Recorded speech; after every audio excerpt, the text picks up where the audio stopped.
I was so excited. Eddie, I'm going to throw you under the bus here. Not like we just did to Mark Dykton.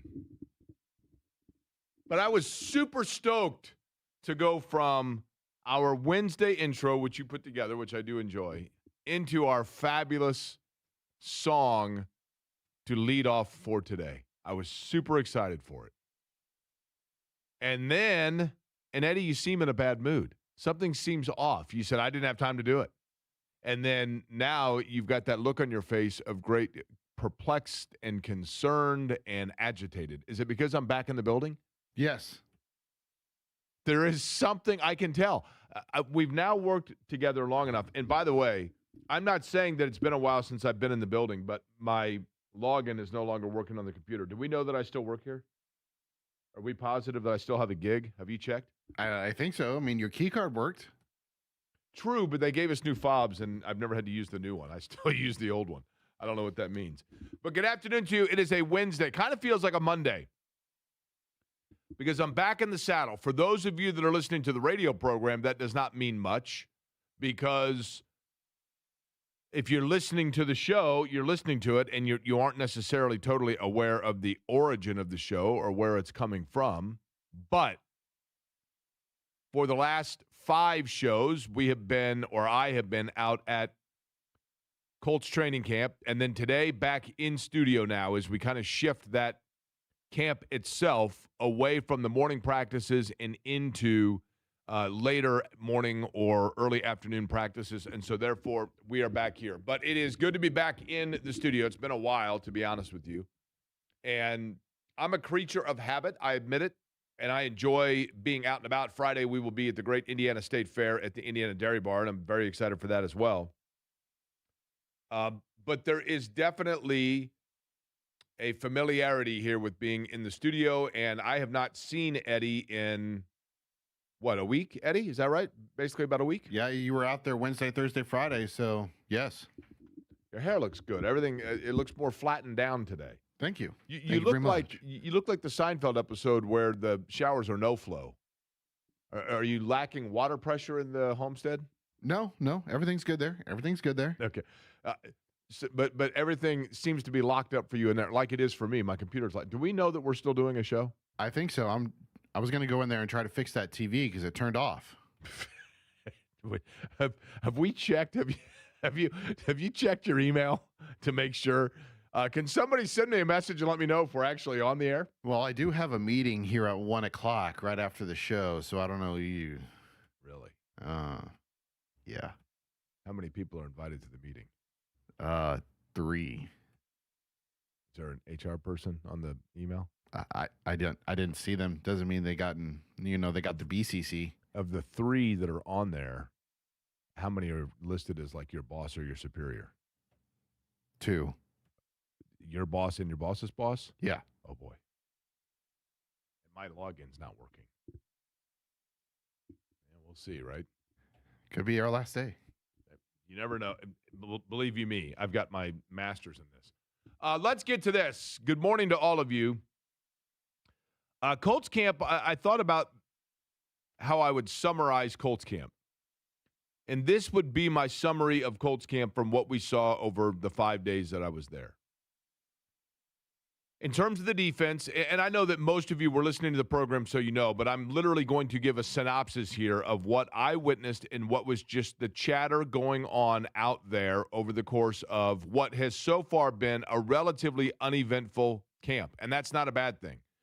It's not a bad thing to have the camp be uneventful. But so far, there has not been a major splash. There has not been a major, drop the microphone, holy cow moment. None of those things have taken place.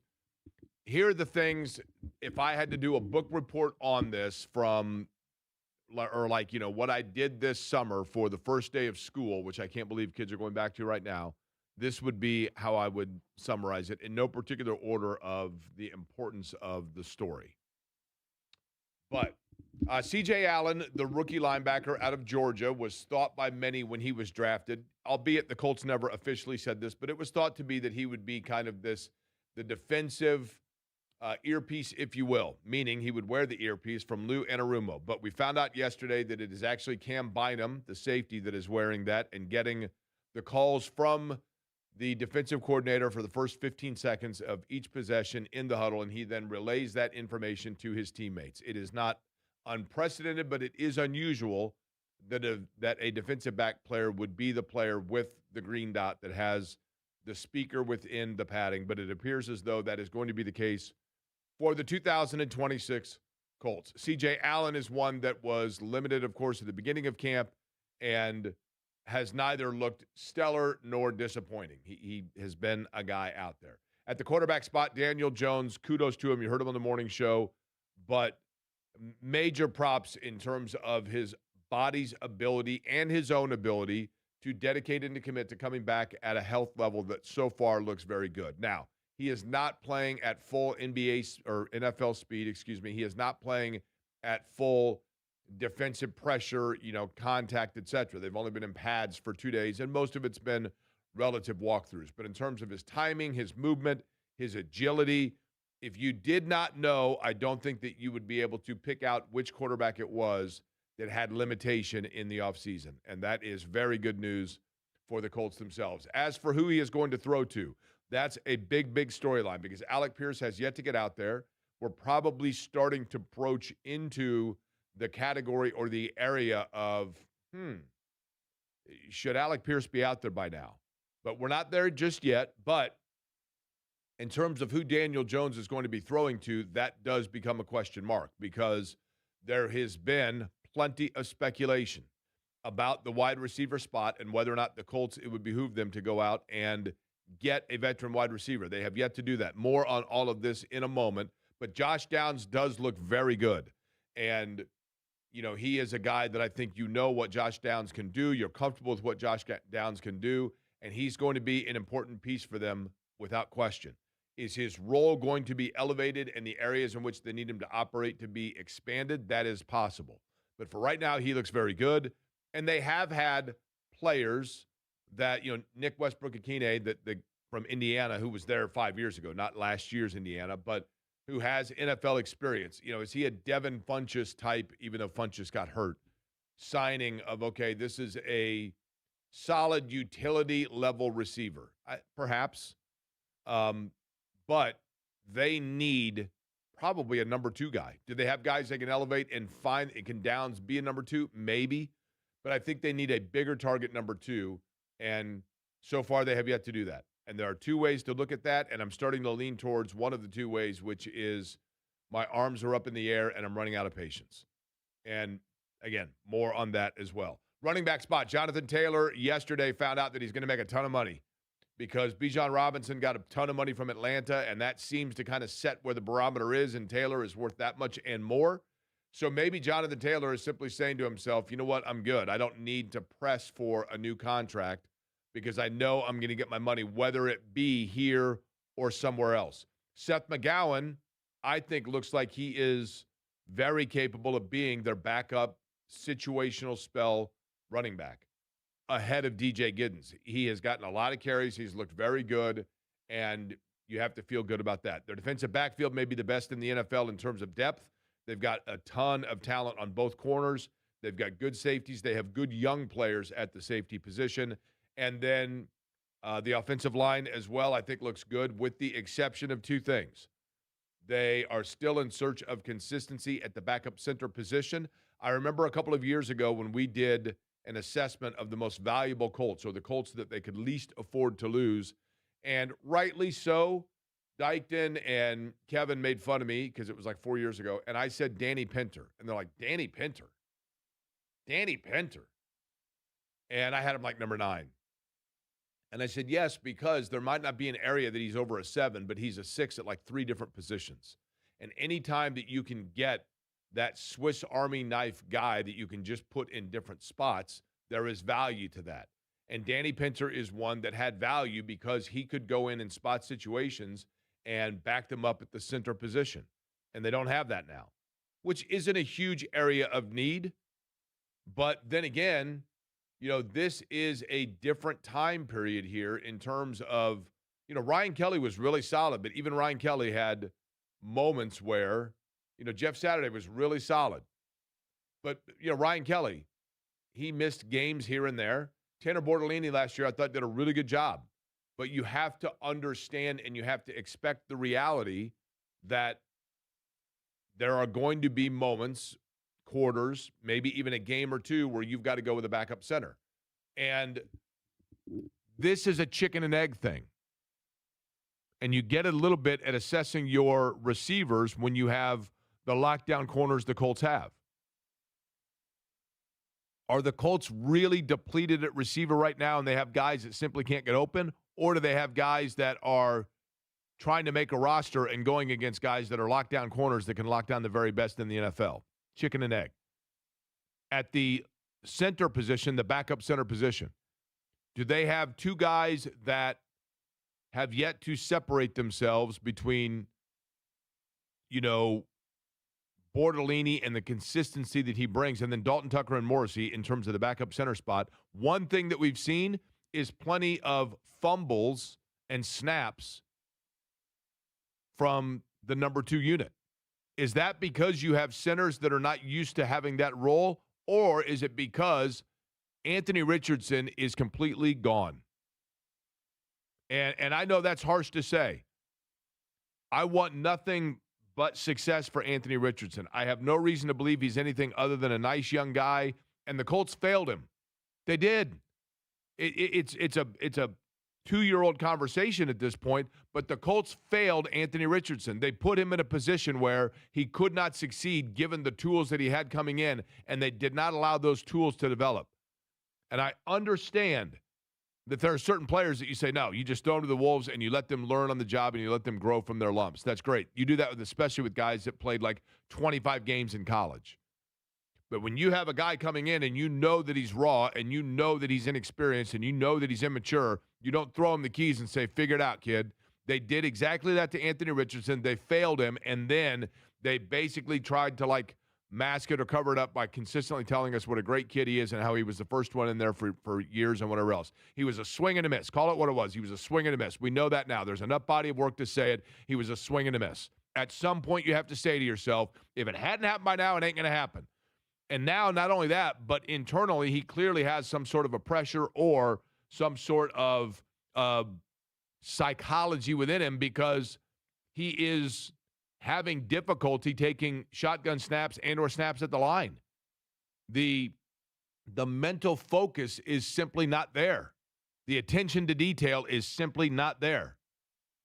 And he's probably, and I understand it, he's got his mind a million different places. He's requested a trade. It hasn't come through. Nobody wants it. All those things, right? He did get the roster bonus.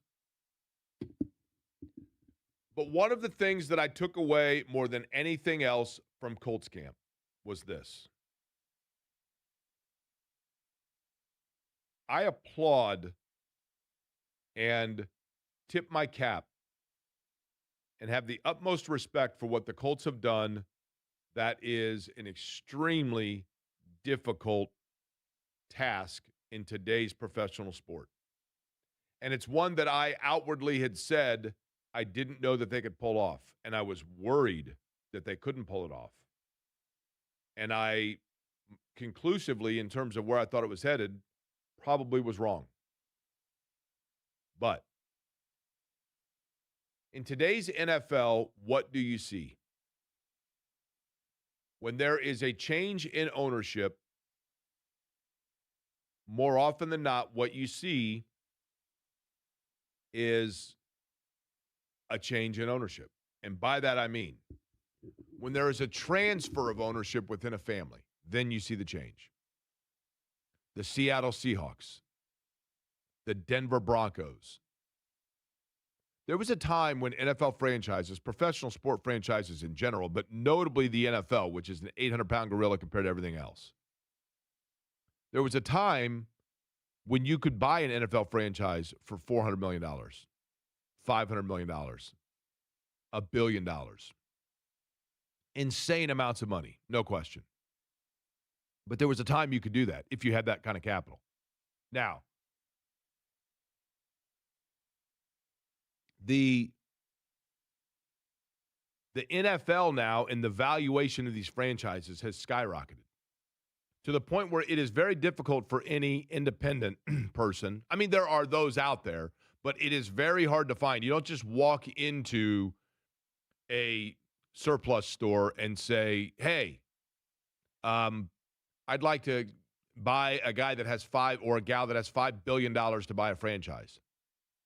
So what you now see is these franchises being sold essentially into, capital investment groups or groups of 20 people that are all, hedge funds, those sorts of things.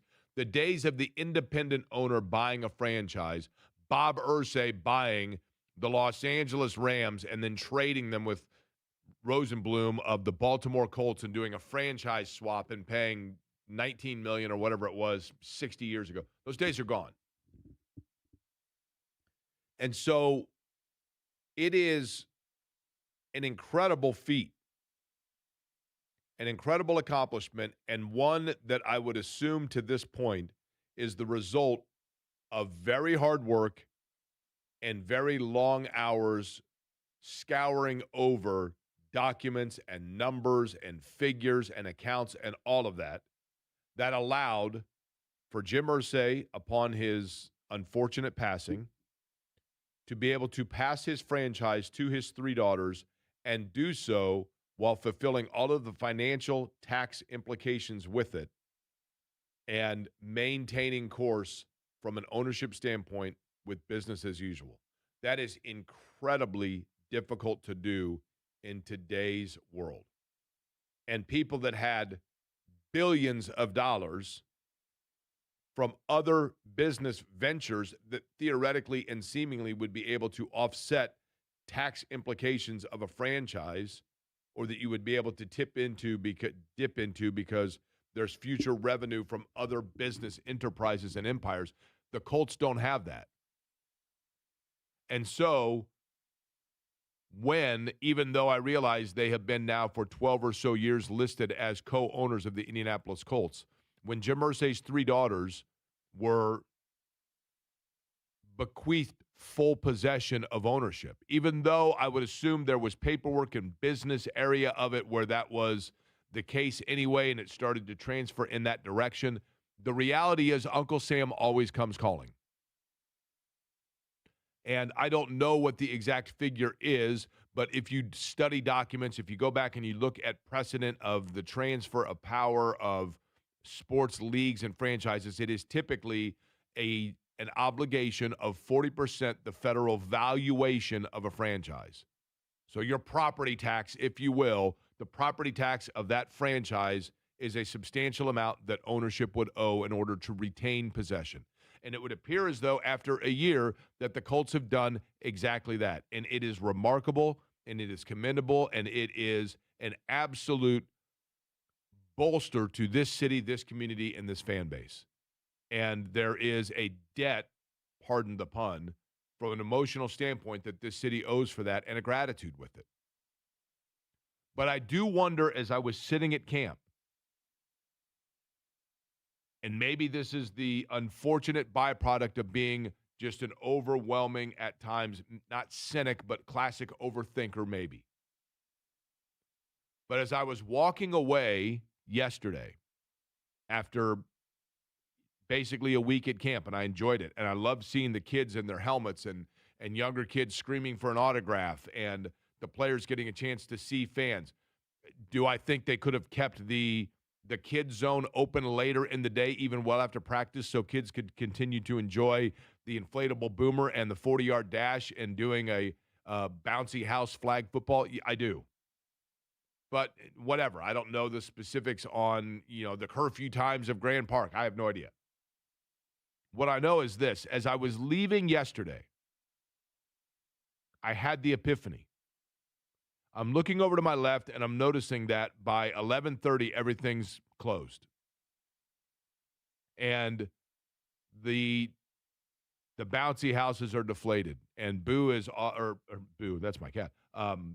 Blue is off, with the team watching film, whatever. And I walked to my car, and I walked past the sign that said employee and media parking. And there are like 90 cars in it. And I'm like, but I'm the last media person here. So all of these other cars must be workers. I don't know if they're volunteers. I don't know if they're paid, whatever it may be. What I know is this. As I was driving away, it dawned on me that's the last time that I'll probably be at Grand Park because the practices now are going to be during the time of our show and or later. And so I won't be out there, and I won't be at Grand Park next year because the Colts are moving back to their facility. And then I thought, it's not a lot that you would have to pay the staff to be out there, but Carly Ursay-Gordon keeps talking about, like, operational efficiency. Operational efficiency. They're no longer going off-site to run their training camp. They're going back into their facility. Not unusual. Most teams in the NFL are doing exactly that. They have a general manager in the final year of his contract, and there's question about whether or not he'll be back. But a year ago when they said they did want him back, they didn't offer him a contract extension. They have a head coach that seemingly is linked to the general manager, but they seem to like the direction he has things going, but and there's not like some imminent contract extension discussion when it comes to Shane Steichen, but there is with the running back, and yet there hasn't been much discussion about the urgency of a contract extension when it comes to Jonathan Taylor. What I'm getting at is I don't blame them for it, and I actually can applaud, respect, and appreciate the necessity for it. But I think what we're seeing here is that we can go over with a fine-tooth comb the reasoning that the Indianapolis Colts have held in terms of their direction and their trajectory from a year ago. The reason why they've stuck, they've said, you know what, we stick. We don't need more cards. We're not going to draw cards. We're good right here. And then we're going to assess things out. Part of that, yes, is assessing football.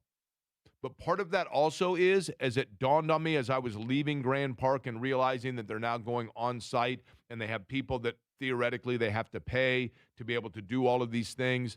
And I kept thinking about operational efficiency. Operational efficiency is a term that people use when they're going through inventory.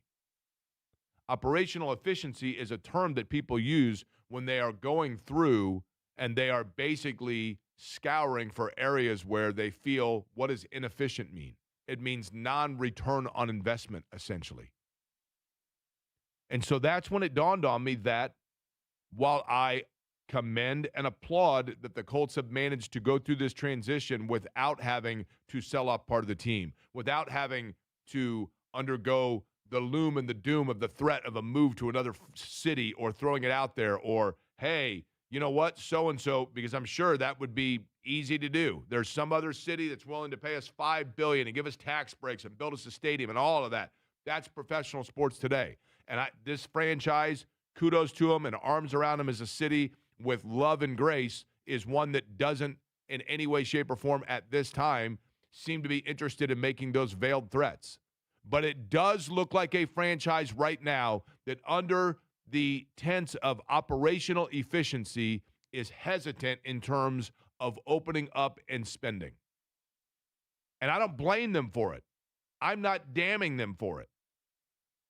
But I think when we start to talk about and we start to wonder about why they haven't been more aggressive in taking the steps towards the next step, when they haven't been more aggressive in following the lead and the demands of fans of trying to get themselves in the right direction or moving forward, think about operational efficiency.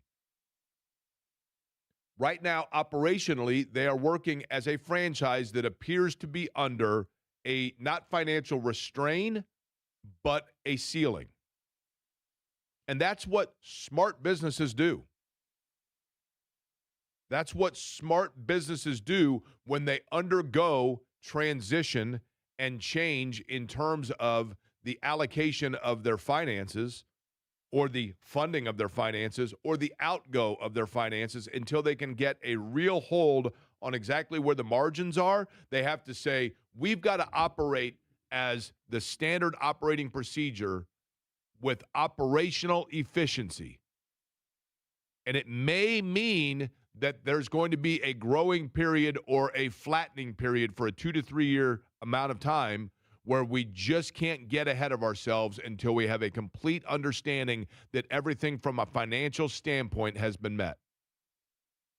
And all I could think as I was leaving Drop Light Grand Park in Westfield yesterday was, I wonder how much of what we're not seeing is because right now it's not viable. And I don't blame them for it. As a matter of fact, if it means consistency of maintaining as a franchise, I applaud them for it. But it was that epiphany. I'm not saying it's a realistic one. I'm not saying it's a factual one. It's a gut instinct one. And my gut's a little bit bigger at 53 than it was at 33. But the gut instinct I had was right now the priority is a continuation of an inventory and an efficiency as opposed to an aggressive approach from a business standpoint of spending money to make money. That was my takeaway more than anything else from the Colts camp in 2026. Last night, I mentioned that I was excited for music today. I had to bust Eddie's chops. I haven't been in here in 5 days. Eddie, did you miss me while I was gone? Not one bit. Really? Not one Was bit. it quiet in here? It was very quiet. Because no one was here, right? J&V was here. Well, Hammer I mean, and in the Nigel were morning, here. though. What's that? Oh, yeah, in the morning? Yeah, nobody was here, really. Just the folks at WIBC and Scotty Johnston doing his laps. He does do his laps, right? Clearly, the IT folk were in here because they blocked my password. Are we sure that we're doing a show? I was able to log in, Jake. We are doing a show indeed. I don't remember my login name. Do you remember which login name I use? Is it my real name or my name I go by on the air? So are you saying that Jake Query isn't actually your name? I mean, Jake is not my birth name. It's not my official name. Well, see, I thought you were about to say that your real name was like, George Snuffleupagus. George Glass? Yeah, sure. Did you remember Snuffleupagus? No. Did you ever watch Sesame Street? Yeah. George Snuffleupagus, or excuse me, just Snuffleupagus was an imaginary friend of Big Bird's. You don't remember him? Oh, yeah. Now I do. He was the big woolly mammoth-looking fella. Only Big Bird could see him. Remember I told you, it's like storylines that sometimes are Snuffleupagus. Plenty to get to over the course of today. The Fever in action tomorrow night. They will be taking on Las Vegas. That's been a good matchup for them. Game at 7 o'clock, pregame at 6:30. The Executive Vice President of External Affairs. I don't know exactly what that entails, and I don't mean that condescendingly. But I'd like to ask that of Julie Relash. But I thought Julie Relash would be a great conversation today for two reasons. Number one, she was the commissioner of the Horizon League, and this ongoing carousel of rules and legality and benefit for players being able to come back, including one that we'll tell you about that's coming back for Indiana football. I thought Julie could do a good job of kind of explaining where we are with that and what challenges it creates from an executive standpoint for colleges, because she knows it. She was an 11-and-a-half-year commissioner of the Horizon League. And then in addition to that, I'm playing Julie today in horse, Eddie. I'm going over as part of a fundraiser to the practice facility for the Fever this afternoon, and I'm taking on Julie Relash in a round of horse. And this was all to raise money for the arts here in Indianapolis, and the winner of the auction paid for this round of horse. Now, does that mean that I have to let them win, or do I go full bore here? I think you have to go full bore. Pulling up half court, Steph Curry type stuff? Yeah. Okay. It's been a while since I've shot a basketball, but back in my day, I never met one I didn't like. That's for certain. We'll get to that over the course of the day. Joel Erickson going to join us as well. But when we come back, part of the reason I'm tired today, but also part of the reason I'm uplifted. You had it on your calendar for today, but guess what? Sneaky peeky might have been able to work it in late last night like I did. I'll tell you what I'm talking about, and it does not involve Mark Dykton in his backyard. We'll tell you next.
You're listening to Query and Company on 93.5 and 107.5 The Fan.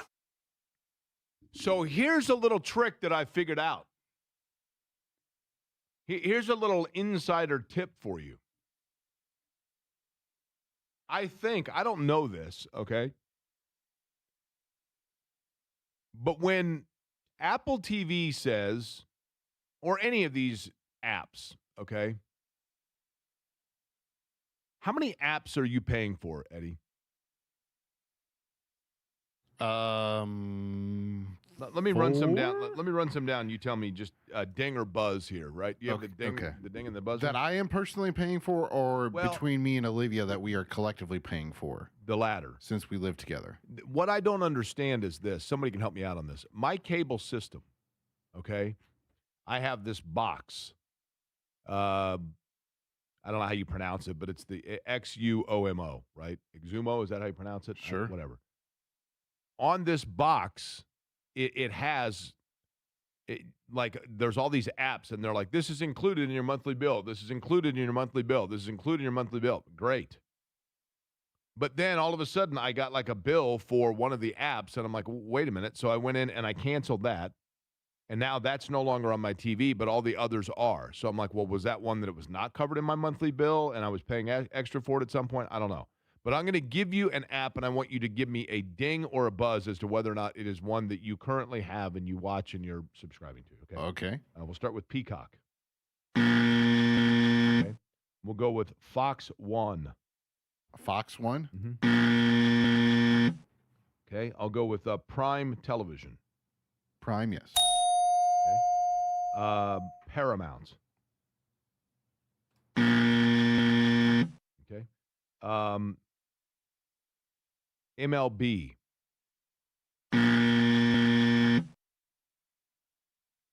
Netflix. Okay. Hulu. Hulu is a part of ESPN and Disney Plus, so Gotcha. Okay. And lastly, Apple TV. Oh, wait a minute. I got one more. HBO Max. Ooh, okay. Any others that I missed? I don't think so. So does that mean that you're paying individually for each of those each month, or you pay one bill and it happens to cover the majority of those? One individually for each of those. So like one for Netflix, etc. At any rate, when any of those, and in this case I'll use Apple TV, Ted Lasso season number 4 is now dropped, as the kids say. It's out. It's released. Yep. And when they say, you hear all the ads for, it's been a couple of weeks now since this has been out there, of Ted Lasso season 4 begins. The wait is over. Wednesday, August 5th. Now, that's Wednesday, August 5th, based on what time zone? It's a great question. Because they dropped it at 11 last night? 10? It was before that. I think it was like 10, 8 p.m., wasn't it? Maybe. Because what I'm thinking is Apple TV is a worldwide entity, right? So it would have to be at the very minimum midnight in, say, Europe. Because you can't, unless maybe I'm wrong here, can they make it accessible based on a computer system in one time zone but not another? I don't think so, right? I don't know. Like, could you have it set up to where it releases in Europe at a specific time and then in the Eastern time zone, then Central, then Pacific? I mean, I would guess based on, I guess probably so, because they can track where you're watching something from, right? But then again, if you're going to release it for one part of the world, I think you have to release it for the entire world, considering the age of social media.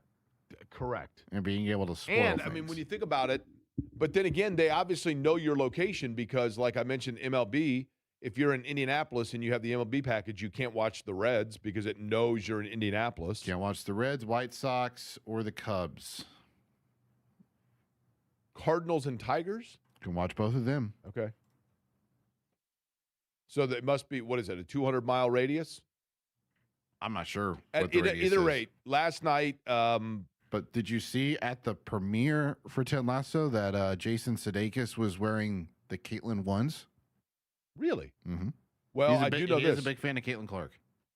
Jason Sudeikis, who is a native of Kansas City, and he is George Wendt's nephew. George Wendt that played Norm on Cheers.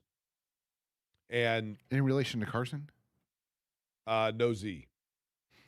Okay. Now, when the family's together, they are the Wentz. So that's close, right? Yeah. And the difference being George Wendt, everybody likes him. Okay, that's the other big difference there. But the Jason Sudeikis does have, I do know this, his family has a summer home in Michigan City in Indiana where he spends a lot of time and puts on a great 4th of July show. I know this because one of my friends has the house next door. Oh. Which is kind of cool. But so I watched last night, season 4, episode number 1. I will give no spoilers other than to say this. And this is not going to give away any plot, any nothing. I enjoyed the first show. It does have, at the very start of it, and you get this a lot with shows or movies, The Hangover definitely comes to mind. And part of it is when you have something where you've watched it and rewatched it or relived it or re-referenced the lines of it so many times, it's then hard for it to come back and be original again. You find yourself with a tendency of like, really, we're still doing this? Like they didn't evolve it at all. And there was a little of that in the first like 5 to 10 minutes. I kind of was like, oh no. Oh no. Like this feels almost like they've gone over the top on the simplistic nature of it. And the first episode, because obviously at the end of Ted Lasso, again, spoiler alert, my apologies, but it's been 3 years now. The character is a native of Kansas City, and I will tell you that there are scenes in Kansas City, and it does kind of feel like a Chamber of Commerce infomercial. Like the movie Turbo. Did you ever see Turbo, Eddie? I did, yes. Yes, The indeed. movie Turbo that was designed, that was an animation about the snail that wants to run the Indy 500. It was clearly a marketing advertisement for the Indianapolis Motor Speedway, and so they were trying to incorporate different ways to show you the pagoda and show you the gasoline alley and show you the Coke lot. And it kind of felt that way of like, okay, I mean, they're trying to show off Kansas. They're showing me the plaza. They're showing me the stadium. They're showing me the barbecue sauce. Okay. Barbecue sauce. Which, that's right, led me to this question. If, for example, let's say that I'm Jason Sudeikis and I decide to write a television comedy that's a smash cable hit based around the fact that the character is a native of Indianapolis. And then we do an episode where I'm parading around Indianapolis. Aside from the obvious, which is the Indianapolis Motor Speedway, what are the areas of town or the elements of this city that you would have to show to kind of showcase? What would the character have to be involved in to showcase the different corners of Indianapolis? Specifically Indianapolis. So you're not talking like going down to Bloomington to Simon Scott Correct. Assembly Hall. Correct. Okay. And again, this will give no spoiler at all. Please don't worry about that because I do respect that about the plot. I think you would have to go to the old Busch Stadium that is now the apartment complex. Okay. I think that would That's be cool. a good spot for a nice little, nostalgia. The Hall of Champions, would that be in consideration? Did you watch season 1, the show? No, I have not. Because, and again, this not the first episode. I'm giving away nothing, I promise you. But part of the show, because the character is a native of Kansas City, I'm not telling you for what reason or in what tense, but they show and profile different parts of the city where Ted Lasso lives or grew up. And it shows the plaza, which is kind of and Kansas City is a wonderful city, but it shows the plaza, which is the old shopping area of Kansas City. It shows and really profiles and goes through the Negro Leagues Baseball Museum and Hall of Fame. And then just like an independent, nondescript restaurant that happens to be a barbecue restaurant. It's without saying the Indianapolis Motor Speedway. What's that? Without saying the Indianapolis Motor Speedway. Yeah, I mean, I think the Hall of Champions is a good one. Like that area down there by like the White River Park area, right? Even though on that Facebook posting you saw it's one of the most overrated things about the city, right? Excuse me? Didn't you see some? It said that, the Hall of Champions. Yeah. Yeah, the Hall of Champions itself. But the area itself, down by the Idol, Jorg, the JW, all that. I mean, you would have a scene maybe where somebody's in that area. I would think Fountain Square or Mass Ave, one of those two, right? Mm-hmm. But I do recommend it. Apparently, the average episode in season 4 is 45 minutes or longer. I think a lot of them were like 30 minutes to an hour in the initial 3 seasons. But it was good. I did enjoy it. I did rather enjoy it. When we come back, there was news in college athletics that we didn't really get into on a heavy nature yesterday that I want to get back into. Oh, Crown Hill. Crown Hill's got to be there. That's where I take everyone, Eddie. Is that what you're saying? Yeah.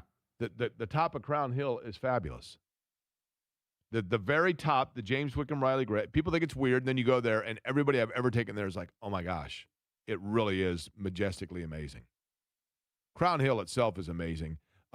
And you could write in the storyline that somebody is asking why the fence is torn down again. That could be the storyline you're writing. Something happened yesterday in college football that there are a couple of ways to look at it.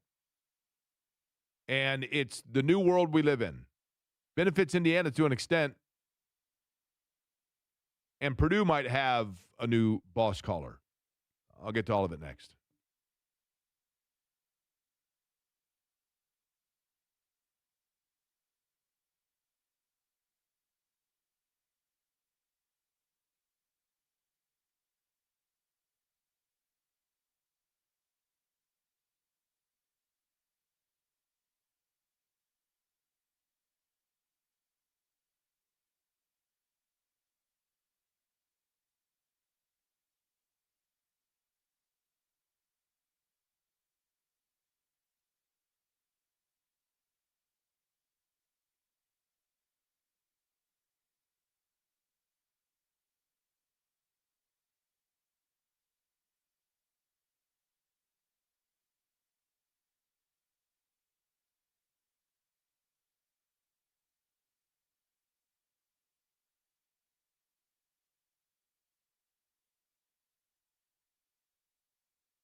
This is Query and Company on 93.5 and 107.5 The Fan.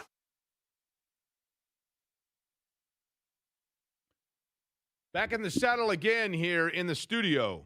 Jake Query along with Eddie Garrison. The name Did you of the get logged in program. over there yet? I did. Okay, good. And here's what I don't understand. Now, I know. Now, first off, one thing that drives me nuts, and I think anybody can relate to this, is there anything that drives you more crazy than, and I understand why it is at corporations where you've got to change your password like every 90 days, and then it's like, sorry, you can't use that password. You've used it before. And you're like, okay. And then, but then you come up with a password, and it's like, I'm sorry, you need to use a special character, one uppercase, one lowercase. You can never have two letters that are consecutive within it, and it must be at least 4 words and 28 characters. Yes, and a number, right? Yeah. That's all well and good, except for that every once in a while you get it where it doesn't have that little eyeball dealio, and so you can't see it while you're typing it in. And then, you know what I mean? You're like, oh, my password is Herbert Chargers 10 2021 exclamation point pound sign. And yeah, I think I might have actually unfortunately hit the N instead of the R there. Well, what about, but you don't know, and you got to start over and do it all over again. This password is longer than Derek is tall. Well, that's most passwords, right? Yeah. That's usually a requirement. Now, what just happened today, though, is because I was gone, and so the chipmunk, my understanding is the chipmunk that runs our security staff for the IT stuff that lives down there, he was on a smoke break. He came back. They had a temporary chipmunk, didn't know the password, kept denying me.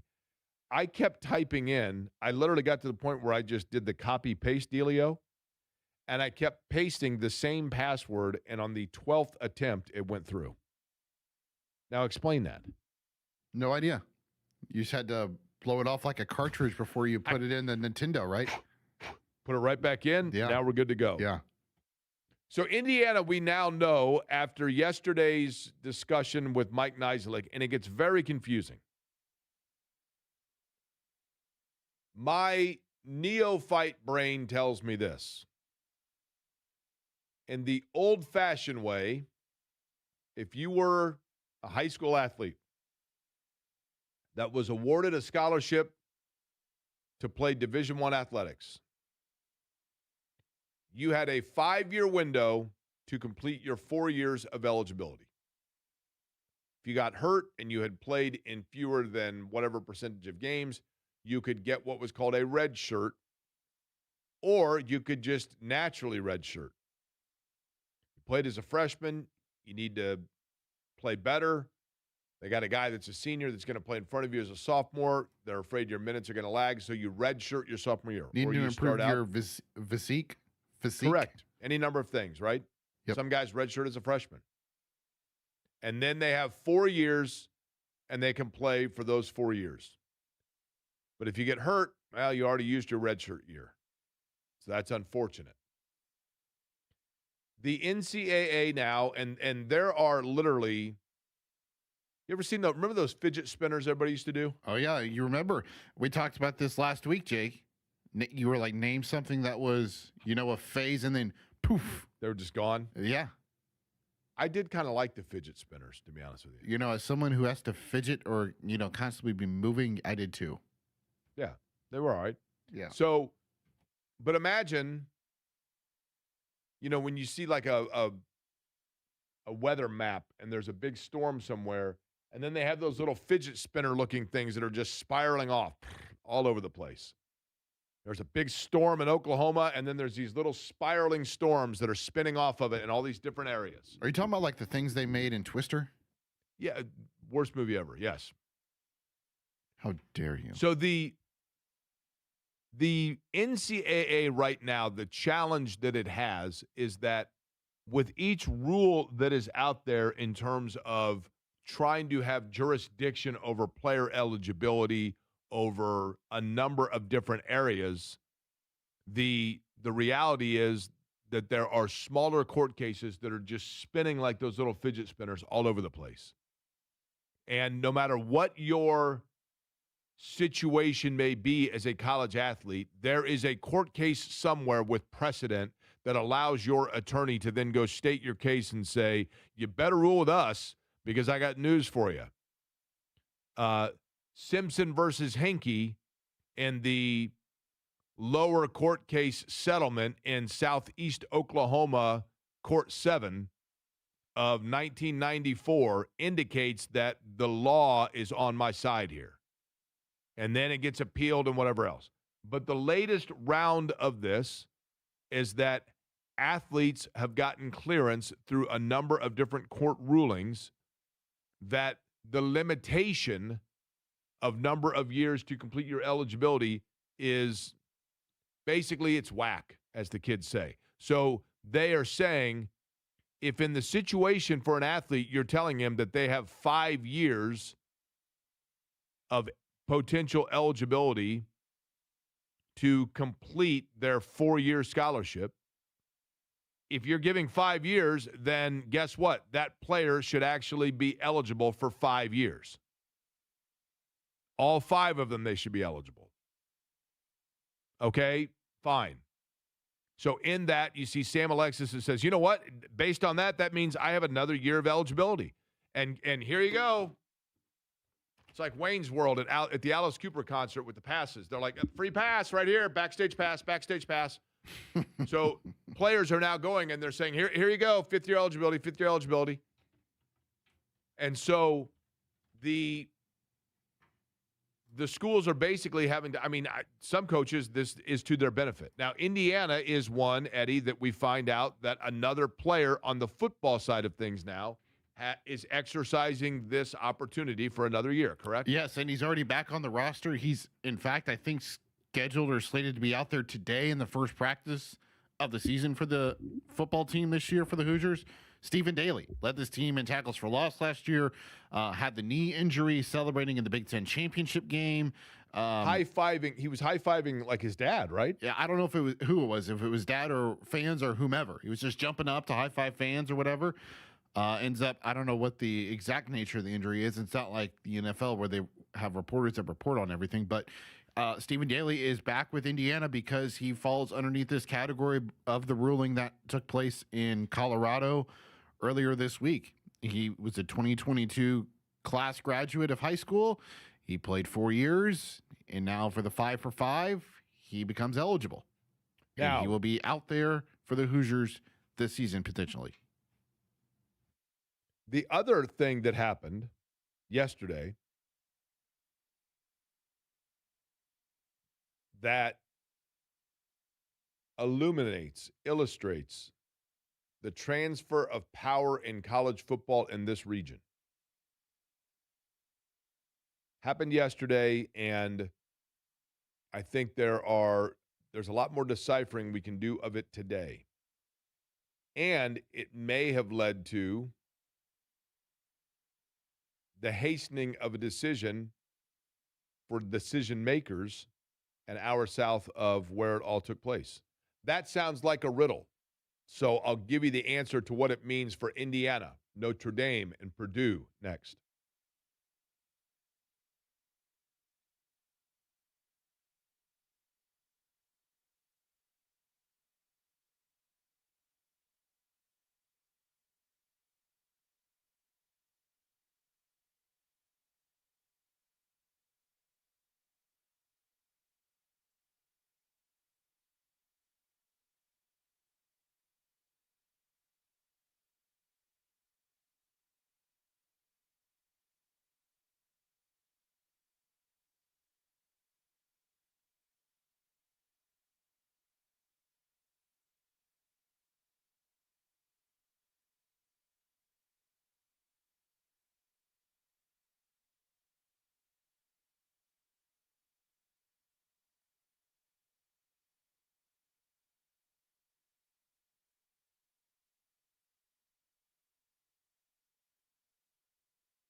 Julie Relash in 30 minutes. Joel A. Erickson coming up in the noon hour to recap so far what we've talked about with the Colts. I'll get back into that. But you heard J&V mention this, and I wanted to expand upon it. Indiana, Notre Dame, Purdue, all in the news yesterday. Let's begin with the Indiana-Notre Dame situation. It is hard to fathom this. And I know that this is almost impossible to grasp. And for Notre Dame football fans, I need you to grab a huge, huge, huge glass of water. Because I'm about to give you a huge pill to swallow. Indiana football, and I think what I'm about to say is certainly a statement of the now. I don't think by any stretch of the imagination it is a statement of the future or the long-term reality. But for the now, Notre Dame, Indiana doesn't need you. They don't need you. Indiana doesn't need Notre Dame to bolster its profile. Indiana doesn't need Notre Dame to elevate its place within the college football ranking at the end of the year. Indiana doesn't need you to sell tickets. Indiana doesn't need you on their schedule to justify their existence as a college football power. Because as of right now, Indiana has exceeded you. Now, of course, historically speaking, Notre Dame is one of, if not the most tradition-rich programs in the history of college football. Notre Dame is undoubtedly the most beloved, with the highest percentage of its fan base having no connection to the school in terms of enrollment or attendance. And before you Notre Dame fans start blowing up my phone, that's a compliment. It's a compliment. There is no denying the fact that it is probably the biggest brand in college football. And I think this year they are going to be one of the three best teams in the country, if not the best team in the country. Now, Eddie, I'd like for you to do me a favor here, and we're going to do an exercise. I would like for you, Eddie, to pull up for me, please, this coming football season's Notre Dame football schedule. Okay? So this is the schedule for Notre Dame and Marcus Freeman, who I love, by the way. I do like Marcus Freeman. I think he's a great coach. I think he just seems like a super cool dude. I like his composure. I like the way he handles himself. The only thing I don't like about him is that he played at Ohio State. Other than that, love the guy. Okay, I've got Don't the know schedule him, but okay. up and ready. With each team, I want you to read it off to me, and then we are going to determine whether or not that team would be considered an upper half Big Ten team. Okay, Notre Dame opens with who? Wisconsin. Okay, that's an upper half Big Ten team, right? Solid. Yes. Okay, next. Rice. That is not, correct? Correct. Okay, next. Michigan State. Okay, upper half Big Ten team. That's cool. Purdue. That is not, but at least they're in the Big Ten, so okay. North Carolina. Probably right in the middle, right? Stanford. Traditionally, I'd say yeah. BYU. I'd say yeah, okay. Navy. Probably not. Miami. Miami of Ohio, right? No. Or no, Florida? Okay. The U. Yes. Obviously, yes. Okay. Boston College. I'd say no. SMU. Yeah, okay, no. I'd say they're in the middle. Yeah, that's probably fair. They've been a fringe playoff They've been okay. team. They've been even okay in the of late. ACC. Yeah, that's fair. Syracuse. Okay, next. That's it. Okay, so basically they've got, to put this in Big Ten terms, they're playing Wisconsin, Michigan State, Purdue. North Carolina would be like playing Iowa, right? Stanford would be like playing Who would we put Stanford at? Nebraska, Yeah, that's fair. Okay. although they haven't been that great lately, but BYU's like playing Penn State. Navy's like playing. that's like playing Iowa. You think Navy is? With the way they run their offense, yeah. Yeah, but I mean, from a competitive. Yeah, okay, fine. Miami of Florida is obviously like Michigan or whatever. Yep. Boston College would be the equivalent of Minnesota. Yeah, sure. SMU would be the equivalent of who are we looking at there? Illinois, Not bad. And Syracuse, the equivalent of Northwestern. Northwestern. That's good. Yeah. Okay, that's not actually that's a better schedule than typical years. I'm not going to diss them totally for that. But if you look at Indiana's schedule, Indiana is the defending national champion. Indiana is coming off a historic college football season where they checked every single box. Indiana right now is on fire in terms of recruiting, NIL, all of it. Believe you me, it is. I'm incredulous to say it. Indiana is like an it school right now in college football. These things are cyclical. They're very hard to keep afloat. Yeah. But let's look at Indiana's schedule, okay? North Texas, Okay? Howard, Okay? Western Kentucky. Is that the Duck? I know, Howard's in HBCU. Western Kentucky? Yes. Okay. The Hilltoppers. Yep. Northwestern, Okay? Rutgers, Okay? Nebraska, Ohio State, Michigan, Minnesota, USC, Washington, or as some people call it, Washington. Yep. And Purdue. Okay. Notre Dame probably has about a harder schedule this year, truthfully, to be fair. But I would. here's the thing. There is a challenge in playing in a conference because you are playing every single week against teams that know you, that know your tendency. And I know, Notre Dame, who doesn't know Notre Dame? I get it. But it is different. Now, Notre Dame this year, their schedule is pretty good. A lot of years it's not. I mean, a couple of years ago, it was like, come on. But if you look at Indiana's schedule and you're Kurt Signetti, we just went through, and I was out at Colts camp. And when I was at Colts camp, I noticed the first couple of days, it shocked me. And it'll shock me again next year if we are able to watch them out at West 56th. That first week, the quote-unquote, the NFLPA, quote, ramp-up week. Literally, they went out, did knee raisers for 15 minutes, did a couple jumping jacks, ran a couple drills. They worked on a TJ McConnell, like, handshake in unison, high-five drill, and then Shane Steichen said a few things, and they were done. I'm exaggerating, but 1 hour practice for like the first 2 or 3 days. And then, based on the NFLPA, that's called ramp-up week, and then it ramps up, and then they put pads on, and then instead of an hour, they're out there an hour and a half. And then you start making contact. Instead of an hour and a half, you're out there 2 hours. That's how Kurt Signetti is handling his football roster or his football schedule.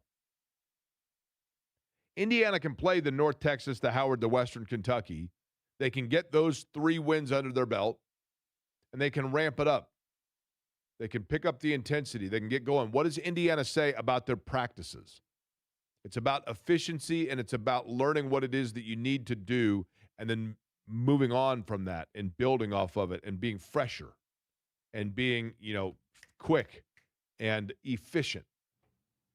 And I think in terms of their schedule, there's a lot of truth to that because once you get into the Big Ten,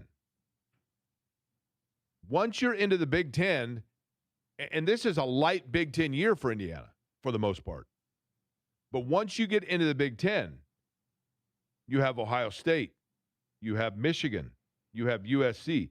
They have 3 games in a row in the last quarter, entering the last quarter of their season, or certainly on the backside of their season. They have 3 games in a row that theoretically are going to be I guess they have Minnesota in the middle there. But they have 3 or 4 weeks where they're going to be playing teams that theoretically are going to be in the top 10, top 12 playoff contending teams. 3 of them. Back-to-back, break back. And then you bounce back with that with Washington, who can be, I think, as a program is pretty good. Mm-hmm. We'll see how they are this year. And then obviously Purdue in a rivalry game. I think the gripe, Jake, is when you look at the SEC and you look at the Big 12 and you look at the ACC, all of those teams are required to schedule either Notre Dame or another Power 4 team within its non-conference schedule. Okay, understood. That is not applicable to the Big 10. But, okay. However, Oregon, Illinois, Iowa, Michigan, and UCLA, and Ohio State, they all schedule a fellow P4 team in their non-conference schedule. I understand that. Indiana and Penn State do not. Okay. And what I'm saying is this. What I'm saying is I'm not saying that you have to agree with it. But Curt Cignetti and the way he operates and runs his program, he finds ways to benefit from the way the system is laid out, and it works for him. If you said to Kirby Smart, if you said to Dabo Swinney, if you said to Marcus Freeman, you can do it the way Curt Cignetti does and schedule these games and not be obligated to go outside your conference other than to play 3 what should be ramp-up games and then play your conference schedule. And if you win those games, you're going to get into the college football playoff. Every single one of them would say, sign me up. Because we live in a world where you get 2 losses, you're probably on the outside looking in. So you've got, and you know within your conference what's there for you. And if you're Indiana, and this goes back to my initial point, and Notre Dame fans they are literally like the most defensive, thin-skinned, like you say one negative thing, like you simply make reference to the fact that, like, I just don't think green and gold, they seem to clash to me. And literally they go berserk and bonkers that you like hate Notre Dame and whatever else. Okay, fine.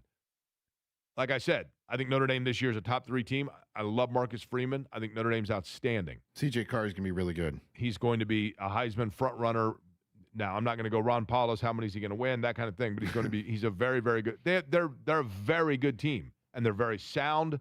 There's nothing about them as a football team this year you don't like. What I'm saying is this.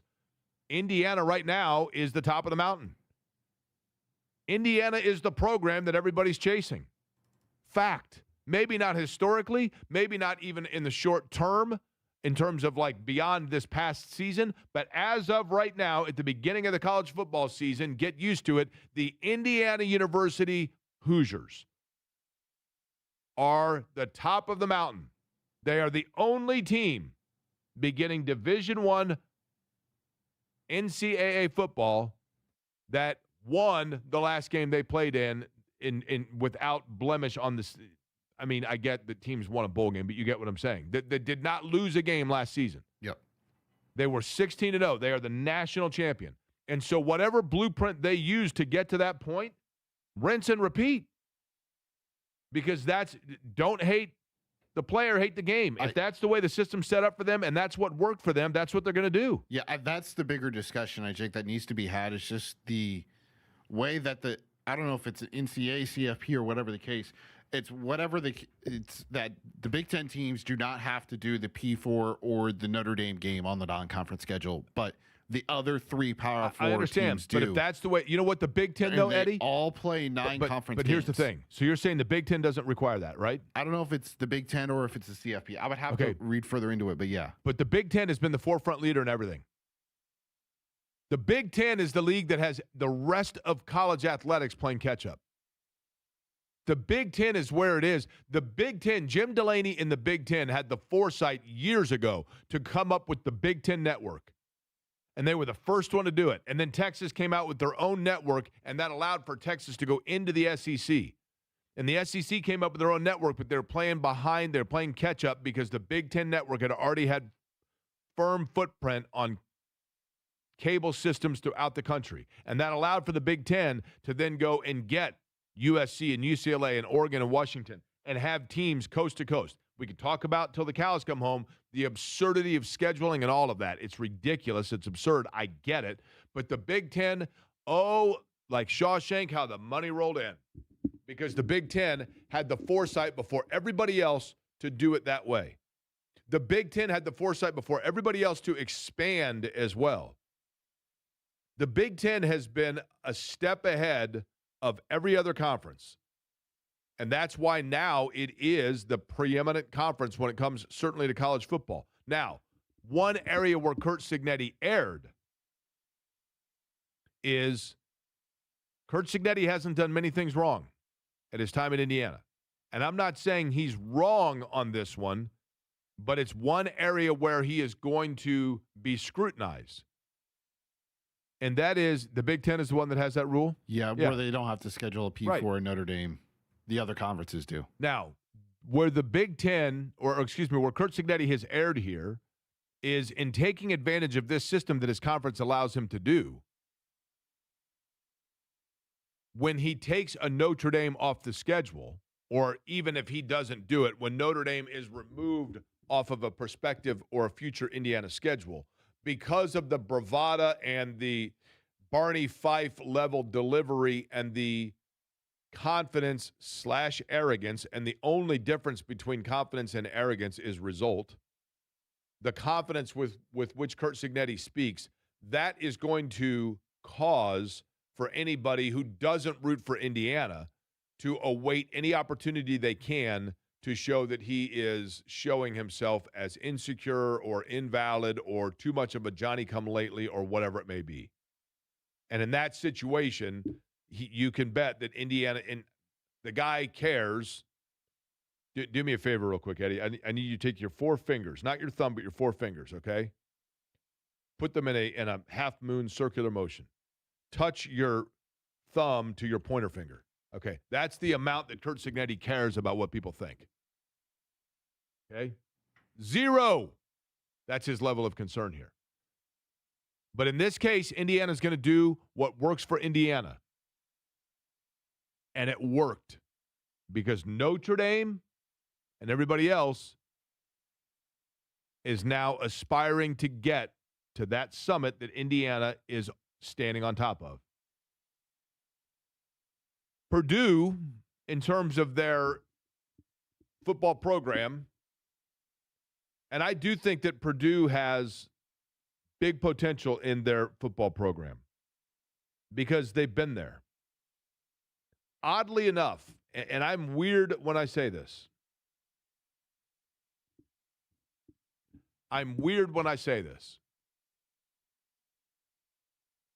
Purdue has right now the most consistent program going in the Big Ten in college basketball.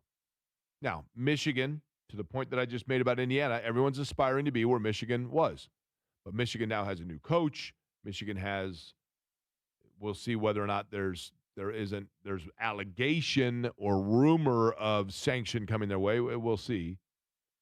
But in terms of consistency, a head coach, a model, a system, Purdue's been the most consistent in the Big Ten in the Matt Painter era. Purdue is, in terms of years being ranked number one, players taken number one overall, Purdue's right there with any program in the history of college basketball.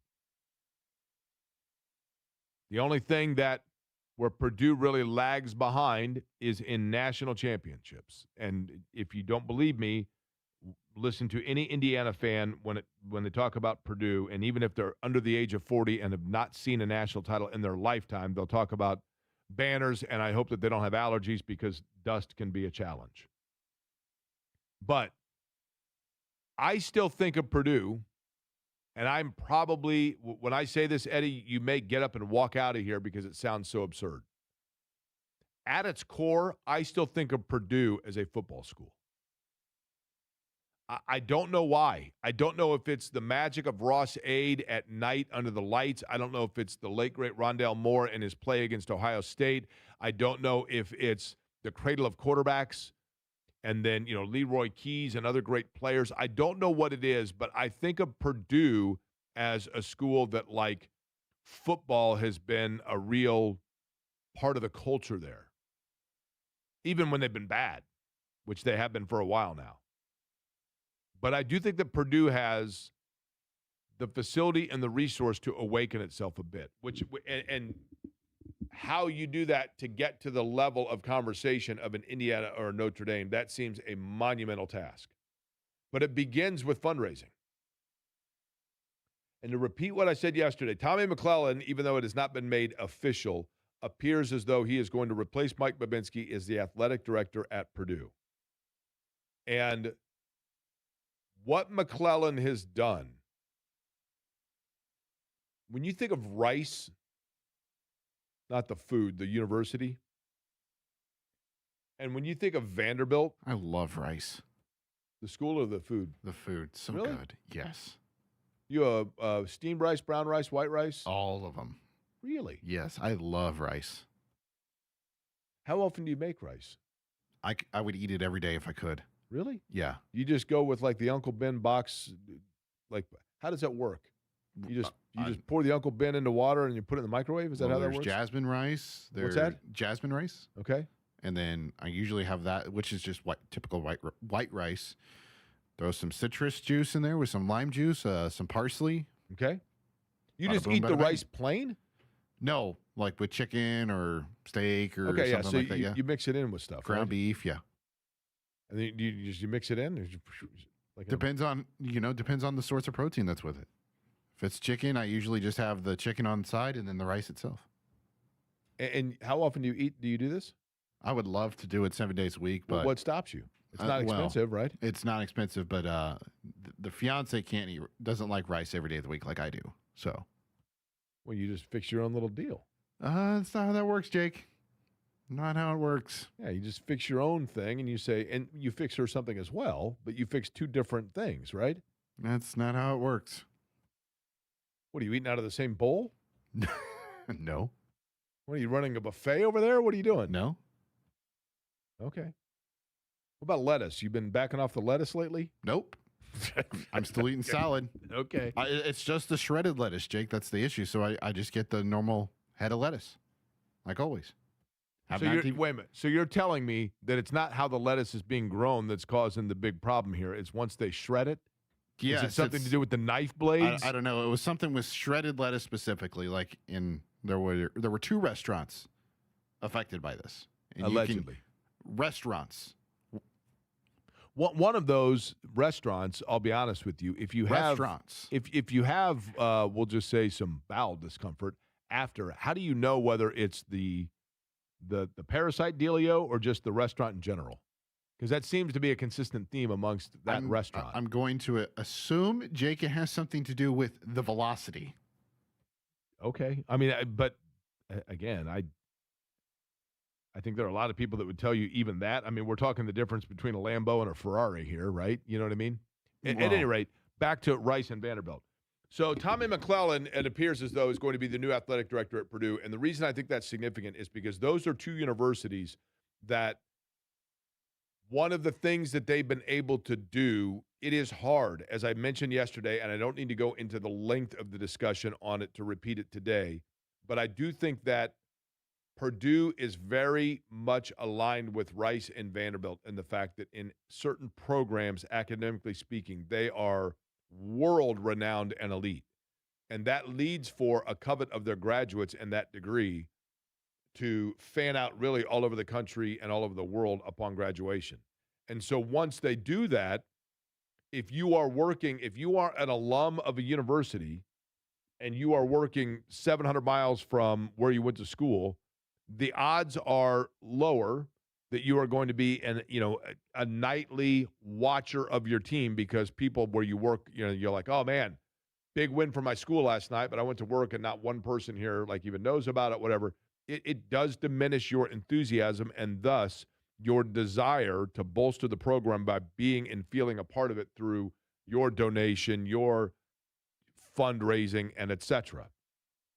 And so for that reason, I think that Purdue like we talked about with the Big Ten being the forefront leader amongst the Power Four in the way that they did things and having the vision and the foresight with the Big Ten network and et cetera, I think Purdue, from a fundraising standpoint, is ahead of, or excuse me, is lagged behind the game of an Indiana or a Michigan or the big state university branded schools where a lot of their alum are living within like 100 miles of the school itself and thus want to be a part of it because they get to go to games and sit on the floor and be a big, have big discussions and brag at work and whatever else.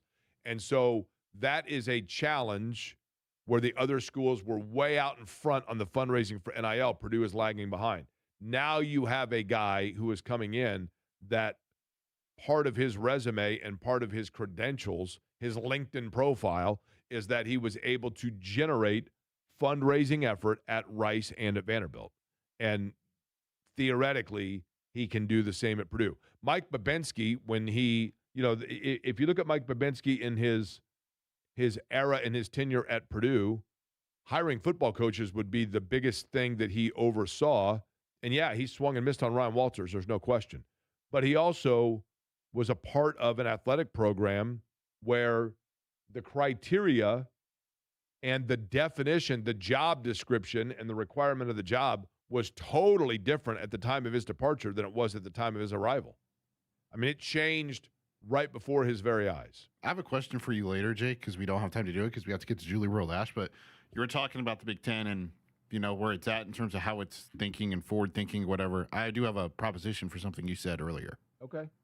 That we can get into later. We can go on also about the discussion of just fundraising and the evolution. Julia Relash is Executive Vice President of External Affairs for Pacer Sports and Entertainment, former Horizon League Commissioner.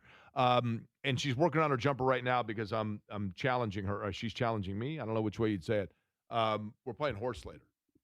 And we'll let you know When was what the that's last time all you about. got some shots up? Did you get some shots up to prep?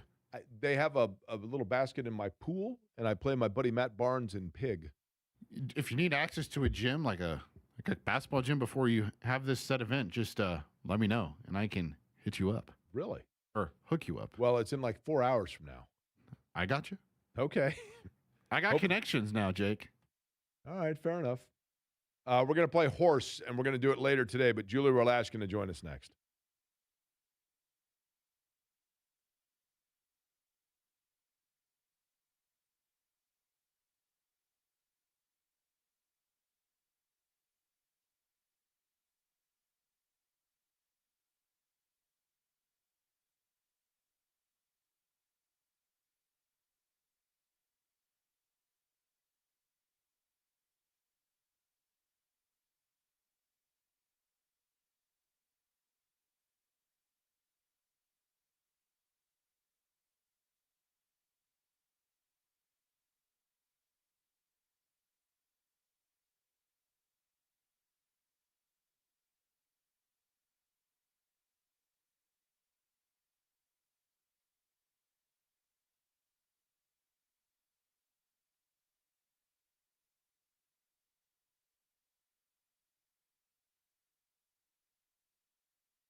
Query and Company on 93.5 and 107.5 The Fan.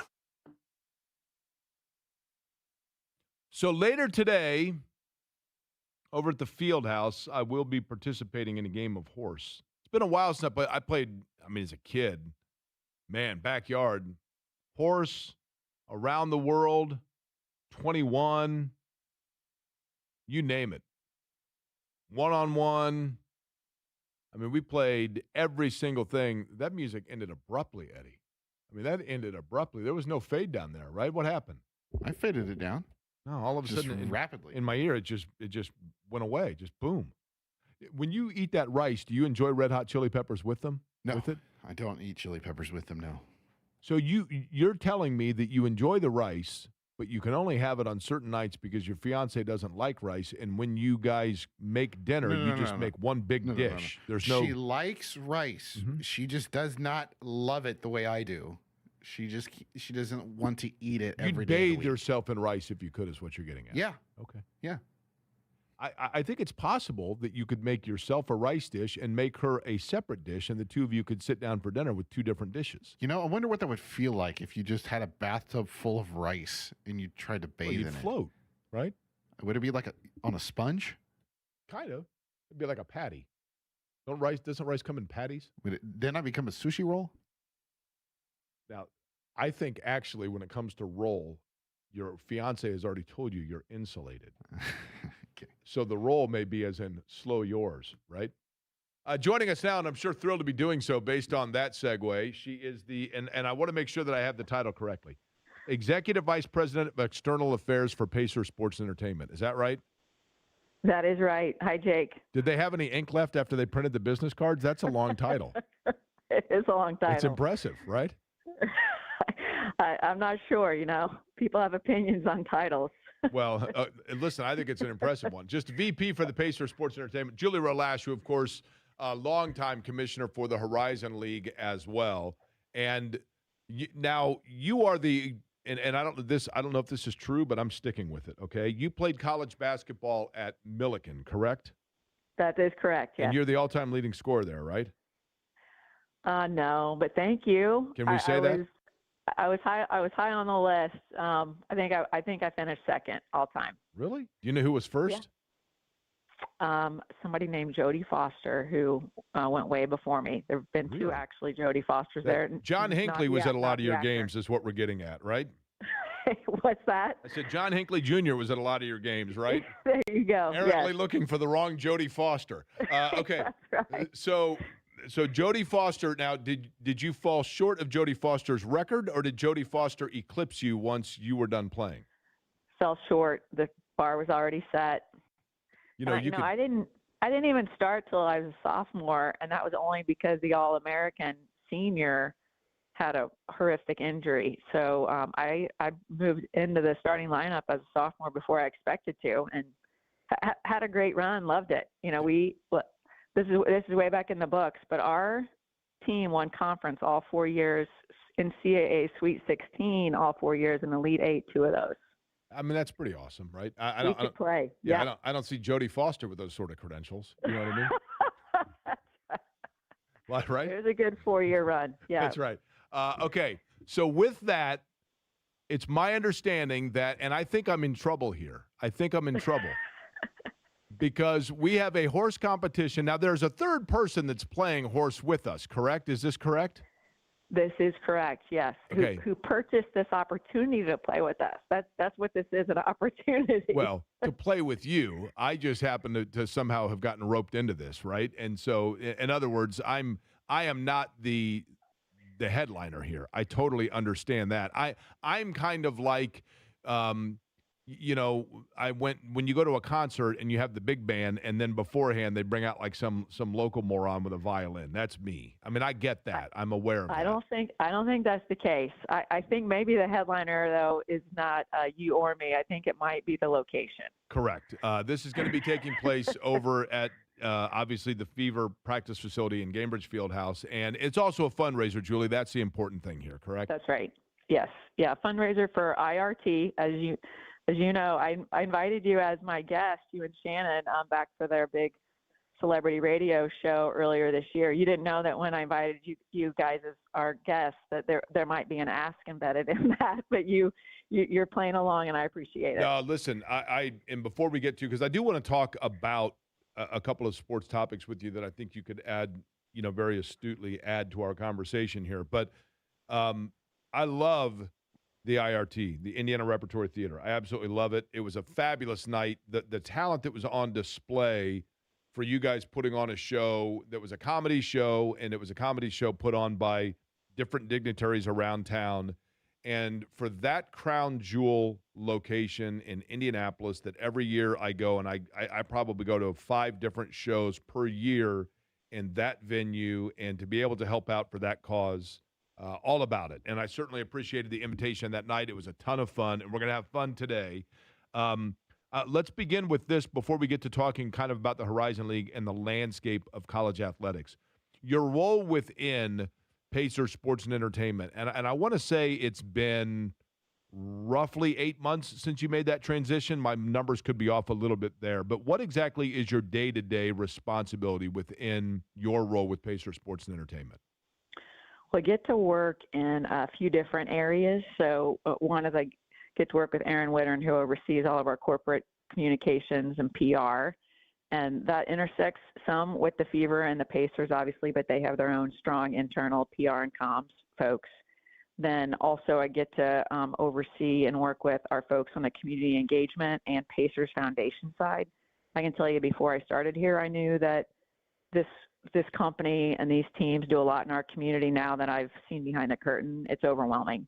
That both the resources that are committed, but also the time, the passion, and the energy.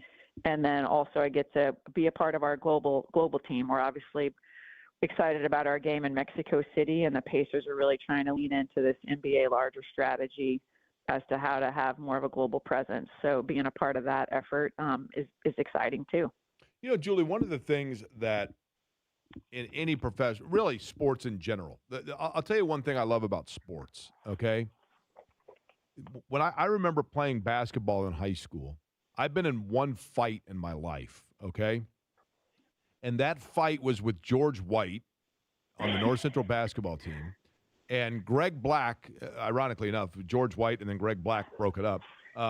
But there was no gray area in this, in the fact that we all knew that had Greg not broken it up, George White was in real trouble here, okay? Because, and so. No doubt. But, yeah, that's right. But nonetheless, to this day, when I see George White, it's a teammate, right? And there's this connection and this bond, and we laugh about it now, obviously, right? We laugh about it.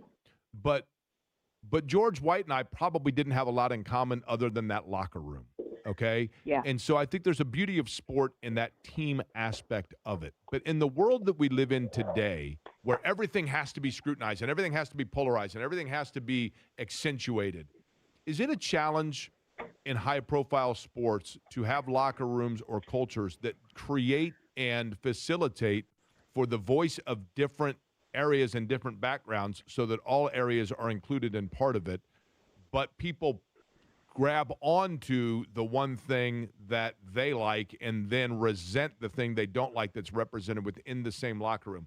I would think there's a balancing act that has to exist with the PR nature of sport today that did not even 5 or 10 years ago. Is there an accuracy to that? I think you're right. I think, and you and I played in an era when you didn't have social media. That's it. So Yep. People had opinions, but they just weren't so readily available or even always expected unless the microphone was literally in front of your face. And you didn't always know what people's opinions were. And I think that's always, sport, to me, it's the ultimate unifier, whether it's rec league or it's youth sports. And to your point, you bring people together from different backgrounds. I know when I went from playing in high school to playing in college, and lots of different walks of life, obviously in a college setting. And that's the beauty of it. To your point, you might not be going to the movies with the people from a friend standpoint, but you're so excited that you're in the locker room with them. And that to me is because you know you're going into battle together. And that's where, whether it's the Pacers, the Fever, I think the other pro sports teams, they're so meaningful to the communities that where they play and where they live, because these are people too, and they're part of our larger city and state here at least. And we talk about this a lot. Our mission as an organization is very straightforward. It's to make everyone a fan. And that means we open our doors to everyone to come in and cheer for our teams. And I think that is truly the beauty of sport. I don't think it's a cliche. I think it's real. Well, and that's, the social media aspect of it. I mean, all of it, right? The polarization of sport is something that I think, professionally speaking, notably, we see having to be navigated today. On the college standpoint, it is such a different and ever-changing landscape of college athletics. I want to begin with this. When you look back on just over a decade as the commissioner of a league, the Horizon League, which is a great league based right here in Central Indiana, how different is college athletics today in terms of what your athletic directors or commissioners are dealing with versus what it was a decade ago? I think it's the pressure to generate revenue. Yeah, and there's always been pressure to raise funds, to really make sure your donors are aligned with the direction you're trying to take the athletics department. And that's really, I'm speaking from the AD chair here, not the conference commissioner chair, because that job's changed a lot too. But I think for those really running the athletics departments on campuses, they're navigating. Now, you got to still raise the money to run the department, and a lot of athletics departments are subsidized to the tune of, it varies from 50 to 80% across Division I, I think, is the average. But then on top of that, now they've got to raise the NIL funds, and I think the cap currently is still just over 20 million for Division I departments in terms of the all-in number, if you will, that they can provide to their student athletes, whether that's NIL, scholarships, or what have you. And then on top of that, you still have the outside NIL deals, which obviously athletics have to help stir that pot and make sure that those deals are happening and coming to the student athletes. So that's just major pressure. But by the way, how's your left-handed jumper? Are you left or right-handed? Okay, I mean, if you want to go there, it's my left-handed hook on the drive. That was my go-to shot in the heat of battle. But I'm right-handed, so my jumper's right. So now are we playing kills? Do you know what kills are in horse? I'm not giving you any more tips. We'll talk post-game. Now, do you know what kills are in horse? I don't. So in other words, like you make the basket, right? And then I make it, so I don't get the H. Do you have to go back answers? Do you have to go back and answer the shot and continue with it, or is it one and done? Oh, I've always played one and done. Okay, well, I mean, test out the range. That sounds like a house rules thing in Monopoly that you just described. Julie, I don't know if you, Eddie. No, listen, I don't know if you know this or not, Julie, but Jodie Foster played answers because she challenged herself, right? Fair enough. That's why she's the all-time leading scorer. I mean, let's be honest. Oh, nice. This ruling in college athletics about athletes being able to now, it used to be that you had 5 years to complete your 4 years of, on the floor activity. You had 5 years within your scholarship. Now we are seeing that players are being granted that fifth year.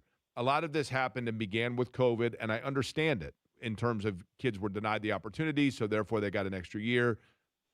Are we entering into a can of worms here where the NCAA is going to have a slippery slope on their jurisdiction of eligibility, length of eligibility, age of eligibility?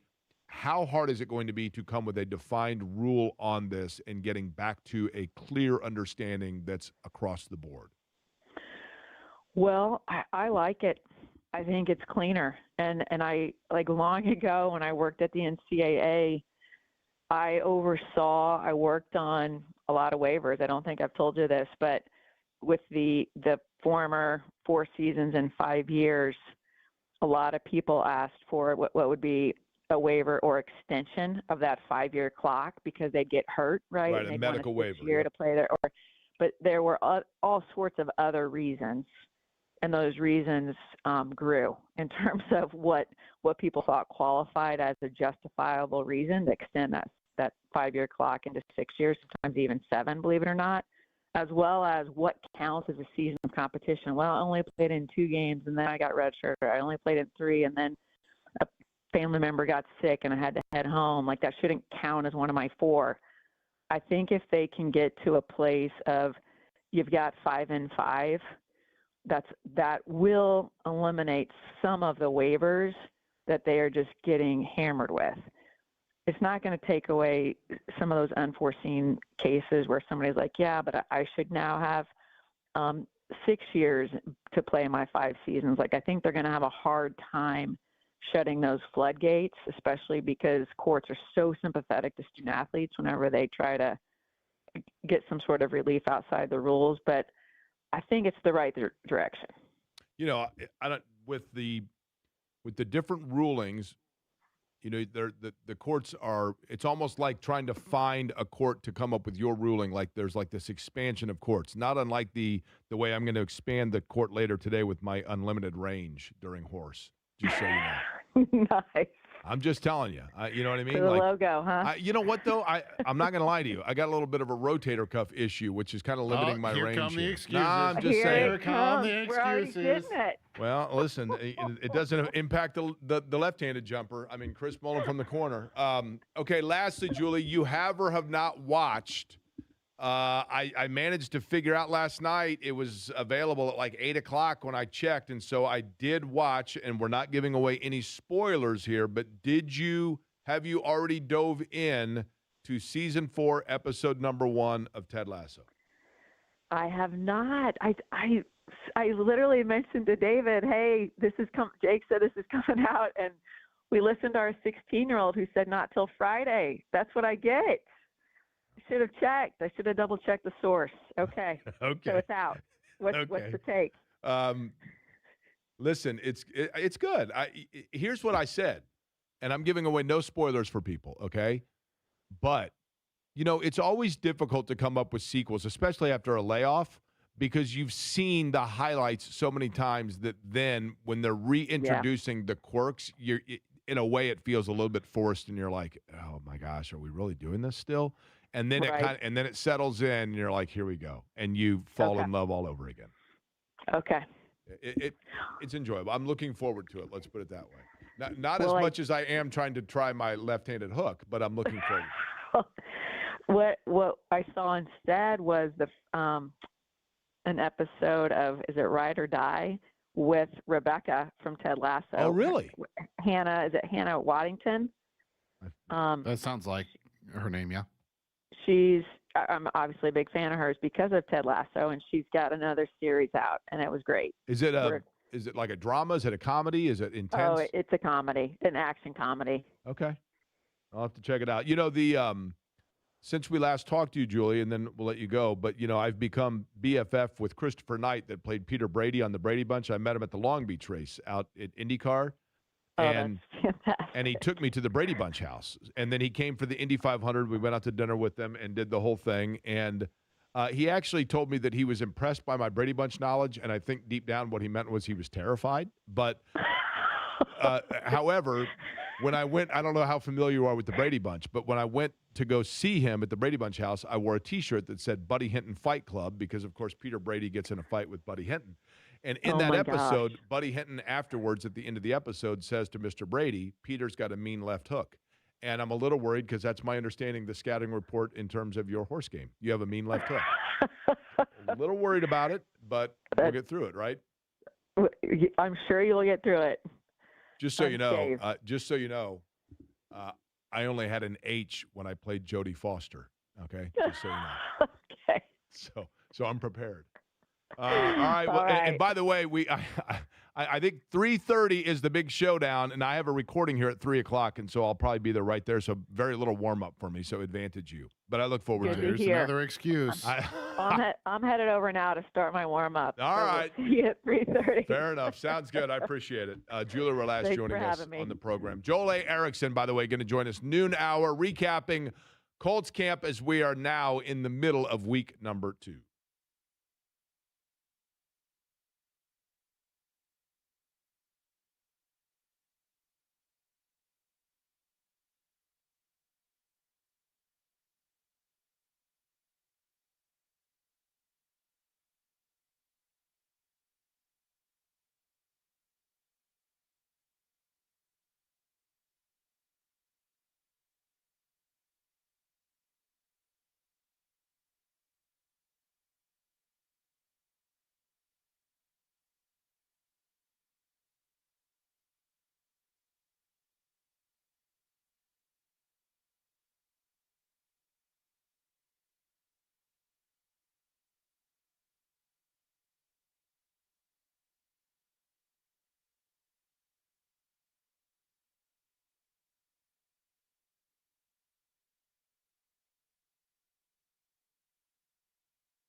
You're listening to Query and Company on 93.5 and 107.5 The Fan. Okay, so I want to go over again, Eddie. So you didn't play in horse. How many games did you? How many backyard driveway basketball games did you play growing up? Horse, pig. I mean, horse, pig, same thing, right? 21. Okay. Around the world. Yep. I'm trying to think. Now, what else would on there around be? the world, did you have to do reversal or just one time? Oh, so you would have to go back. Okay. Now, 21, did you do on hours 21 if you landed on 20, you went back to 13. If you landed on 11, you went back to 0. No, I didn't play that. So if you were at the free throw line, you got 10, you're at the free throw line. If you make it, you got 11, that's cool. But if you miss your second one, you go back down to 0. So a lot of times you'd intentionally miss the first and stick on 10. Yeah, I've never heard of that rule. Did you not play by ones and twos? Yeah, but we had if you scored, you got free throws, right? Yeah, and then if you only get 3, and if you make 3, you don't get another possession. So I'm trying to think. We played make it, take it, though, right? Yeah, that's another one. But we'd always do make it, take it, like in 21. If you scored and then you still take it. Like you maintain possession until you didn't score or you lost the rebound or whatever. Right. I always played it to where you can only make 3 free throws in a row. You couldn't just sit there and make. No. Oh, yes. Correct. I think it was 3 free throws. I think you're right. You'd score and then you got 3 free throws. But like I said, if you were stuck on 11 or 20, you dropped back down to either 0 or 13, depending on where you stuck. So the free throw strategy came into play there. Before we get to Joel Erickson at the top of the hour, I did want to mention this. Years ago, and my names may be a little off, or the order of this may be a little off, but I'm fairly certain I'm correct in this. Years ago, there was a building off of Bluff Road, and there was a guy that worked in that building in sales, and he had talked to the head honchos, and he had said, look, I sold a special with a carpet company, I believe, that wants to sponsor a weekend evening horror movie segment on our TV, on our little TV station. And they said, sounds great. And they said, just find a host. Well, he couldn't find a host anywhere. So eventually, out of curiosity, he put on makeup and he came out kind of like Mrs. Doubtfire and said, here's your host.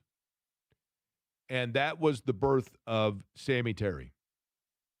And I was a half century old and 35 years past the age of my final probably active viewing of Sammy Terry before I realized that name was a euphemism for cemetery. I don't know that I ever put that together. But that was the kind of the birth of the creation of characters at WTTV, the original Channel 4 on Bluff Road. And one of the floor directors, the guy that ran the camera operator, and the microphones and whatever else, in this same capacity, they said, we could use a kids show, one that makes kids feel good about themselves and teaches them the love of animals and about, friendship. And so Cowboy Bob was created.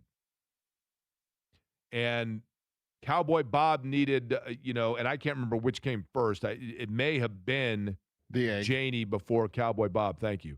And then later, Peggy and Popeye was kind of almost like a spinoff of Janie and Friends. But it was magical. And if you were of my age group, if you grew up in this town anywhere between the late 60s and the early 90s, you were absolutely aware of Cowboy Bob, of Janie, of Sammy Terry, later of Peggy. And I think that if you were and then of course you'd see ads for Indiana and Purdue games and that sort of thing. And if you were a parent in this town,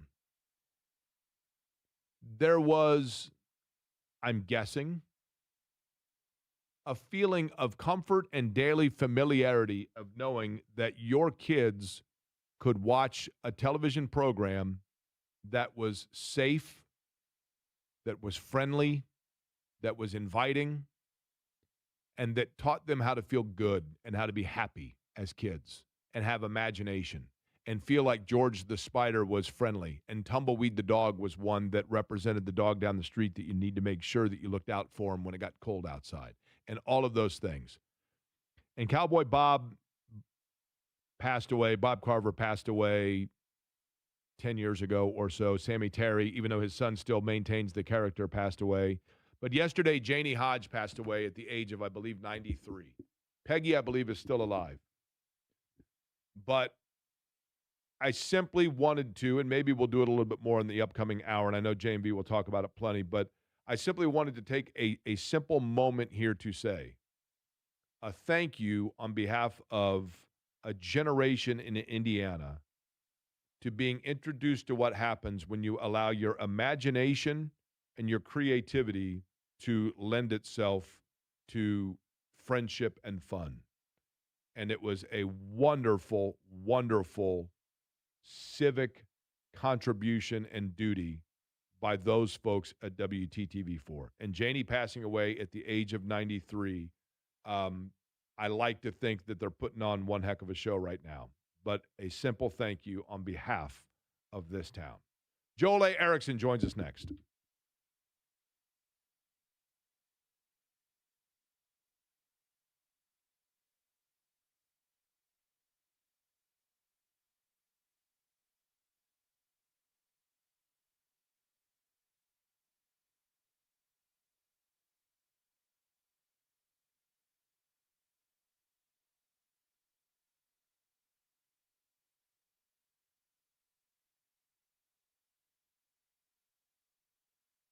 Hey there, Jake Query for Chicago's Pizza. Started in 1979. Ron Epple said, you know what? Let's get a pizza place that is committed towards what I love, which is pizza and then community as well. Fresh hand-rolled breadsticks. They've been making them since this morning, getting that dough ready, as well as the lunchtime buffet, which is always the best. Deep dish pizza, traditional pizza, the fresh rolled breadsticks, dessert pizza, and the salad bar with all the fixings. You get that and a soft drink, and you get it for a price the same as what you're going to pay across the street for a lunch you're going to wish that you probably hadn't had. Chicago's Pizza is the very best. Committed to community, committing to their craft, and committed to making sure that you have the place to eat every day for lunch on the lunch buffet. And in the evening, the family meal deal, 2 medium, 1-topping pizzas, and a fresh order of breadsticks for just $25. Chicago's Pizza, the very best. 19 Central Indiana locations and 26 across the state. Find one near you at chicagospizza.com.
Stop what you're doing, because here's the big news that we buried. We waited until noon to get to it. It's making the rounds. It's out there everywhere. And I'm not even sure, and I would imagine that our next guest, I should say, has a firm understanding as to what and I should know this. Did you happen to see Eddie Garrison? The rounds that are going around, if you will, the video that's making the rounds, what former quarterback is throwing to receivers during workouts? I did see this. And I would assume, was that at Stanford? I believe so. Because he's the GM at Stanford, correct? Uh-huh. Do we happen to have Joel, by the way? We do. Joel A. Erickson joins us now on the Schwab Men's 2-in-1 hotline. And Joel, like I said, and I'll put you in this category as well. I'm going to speak to myself here. I feel pretty suave. So I think when we're on the Schwab Men's 2-in-1 hotline, what you need, one camera shot, two men, both suave. Would you list yourself also as a suave individual? Yeah, I think so. If certain friends of mine are listening, I'm gonna get a bunch of text messages saying that's ridiculous. You're not suave, but maybe they're somewhere else today. I'd like to begin by saying this. I've never been more grateful about anything in my life than I am the insinuation that your friends might be listening. There are people that I know that listen all the time. I get text messages all the time about something I say on this program. Really? Oh yeah. Now I'm curious of the shows on this, because you do each of them. Which of the shows do you find that you get the most texts? An appearance on which of these programs? That's a good question. I think probably yours in the middle of the day. Yeah. Look at that, Eddie. All right. Joel's welcome back for another segment. That and his laughter about my Marion hobby joke, which I was so proud of, and I've only referenced it 6 times since then. Okay, Joel, you saw the video of Andrew Luck throwing the ball around. Where was that exactly, and do we start reading into it and deciphering his footwork? I didn't look at it closely enough to figure out exactly where it was. Maybe this is how Colts fans feel whenever there's an Andrew Luck throwing video. There's just I get like a little pang in the emotional region where it's just like, he's throwing, and then you start doing the math in your head of what age he'd be, and it set me down a big what if thing that I wasn't really prepared for. I wasn't prepared to do that at that point in the day when that video came out. Have you seen Ferris Bueller's Day Off? Oh yeah. At the end of Ferris Bueller's Day Off, when the school bus and the girl offers the gummy bear to Mr. Rooney, and and the bus is driving away, and then the bus is gone, and everything kind of stops, and you're getting up, and you grab your little popcorn, and you're leaving, and then Matthew Broderick, or Ferris Bueller himself, with the towel on, comes back down the hallway. Okay, he's got the towel on his head. Do you remember what he says? I don't. He says, "Oh, you're still here? It's over. It's over. Go home. Move along. It's over." And that's kind of what Andrew Luck's been trying to tell us for 10 years, right? It's over. Yes. Yeah. He's made it very, very clear. I think that not, I don't think recently, but I think in those first early years, I think he also made it clear to, anyone who wanted to check in from a football team standpoint that it's over. But I can understand if a Colts fan sees that and kind of goes, but did it have to be over? Right. I get it. I get it. All right. So let's get to the current day. I thought about this, Joel, before. Well, I'm going to get into a hypothesis, dangerous thing that I can do. But before I do that, let's begin simply with this. I paraphrased earlier my observations after having been out there for 5 practices and my takeaways overall. In the words of Joel A. Erickson, right now as it stands, now that we're kind of through the morning and the ramp-up phase of camp, your impressions or overlasting feelings about the Colts so far in terms of storylines are A, B, and C. Go. Daniel Jones is moving well enough that it's making me forget why it was supposed to be an issue, Okay. which I wasn't expecting. B, uh, man, when Alec Pierce is not out there on the field, I really don't feel great about the receiver outlook.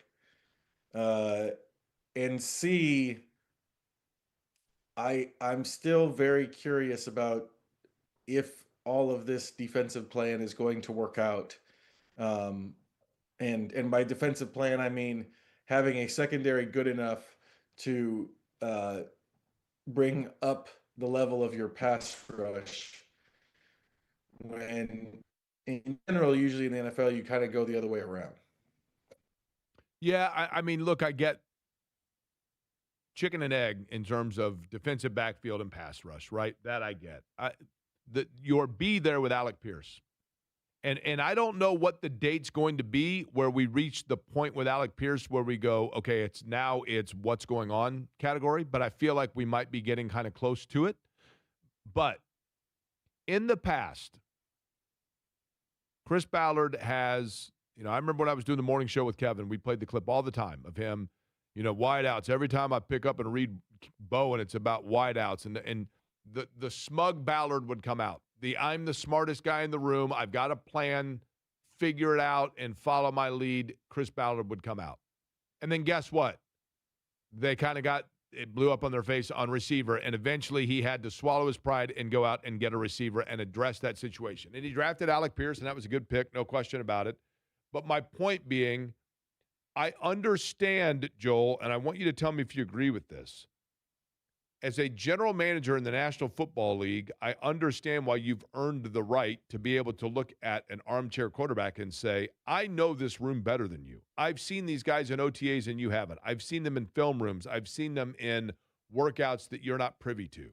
And for that reason, you should mute the criticism of the way I'm going about this because I know what the heck I'm doing.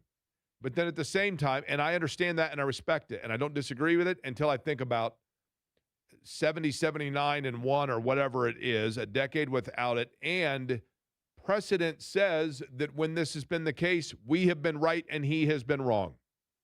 Why are we now wrong and he's right when it comes to taking this long to address wide receiver? I mean, I guess the bet would be, based on what I've seen at camp, the best bet is that Nick Westbrook-Akine can play that role, or you're betting on just Shane Steichen's sheer ability to get people open. But I don't see it. I feel like I feel like if the biggest thing is, and I keep seeing people be like, well, with Pearson, Downs, and Warren, they're fine. That's 3 targets. That's pretty much all you can get the ball to is 3 targets. But we're getting a look right now at, I think, a very realistic scenario where one of the 2 receivers, one of those 3 guys, isn't on the field.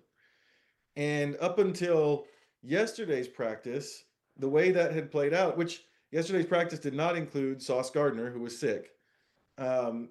Up until yesterday's practice, the way that had played out was a lot of plays where everything is covered downfield, and Daniel Jones is firing short to somebody for 3 or 4 yards instead of pushing the ball down the field. And I don't know if one of the veterans that's available, like a Keenan Allen or somebody like that, necessarily pushes the ball down the field. But I do think that there's they need somebody who can be more consistent against coverage like that, because we haven't seen it so far. Do you believe that they will still, especially once cuts start happening around the league, is that what they're waiting on in terms of receiver, or are they waiting maybe to see where Pierce is?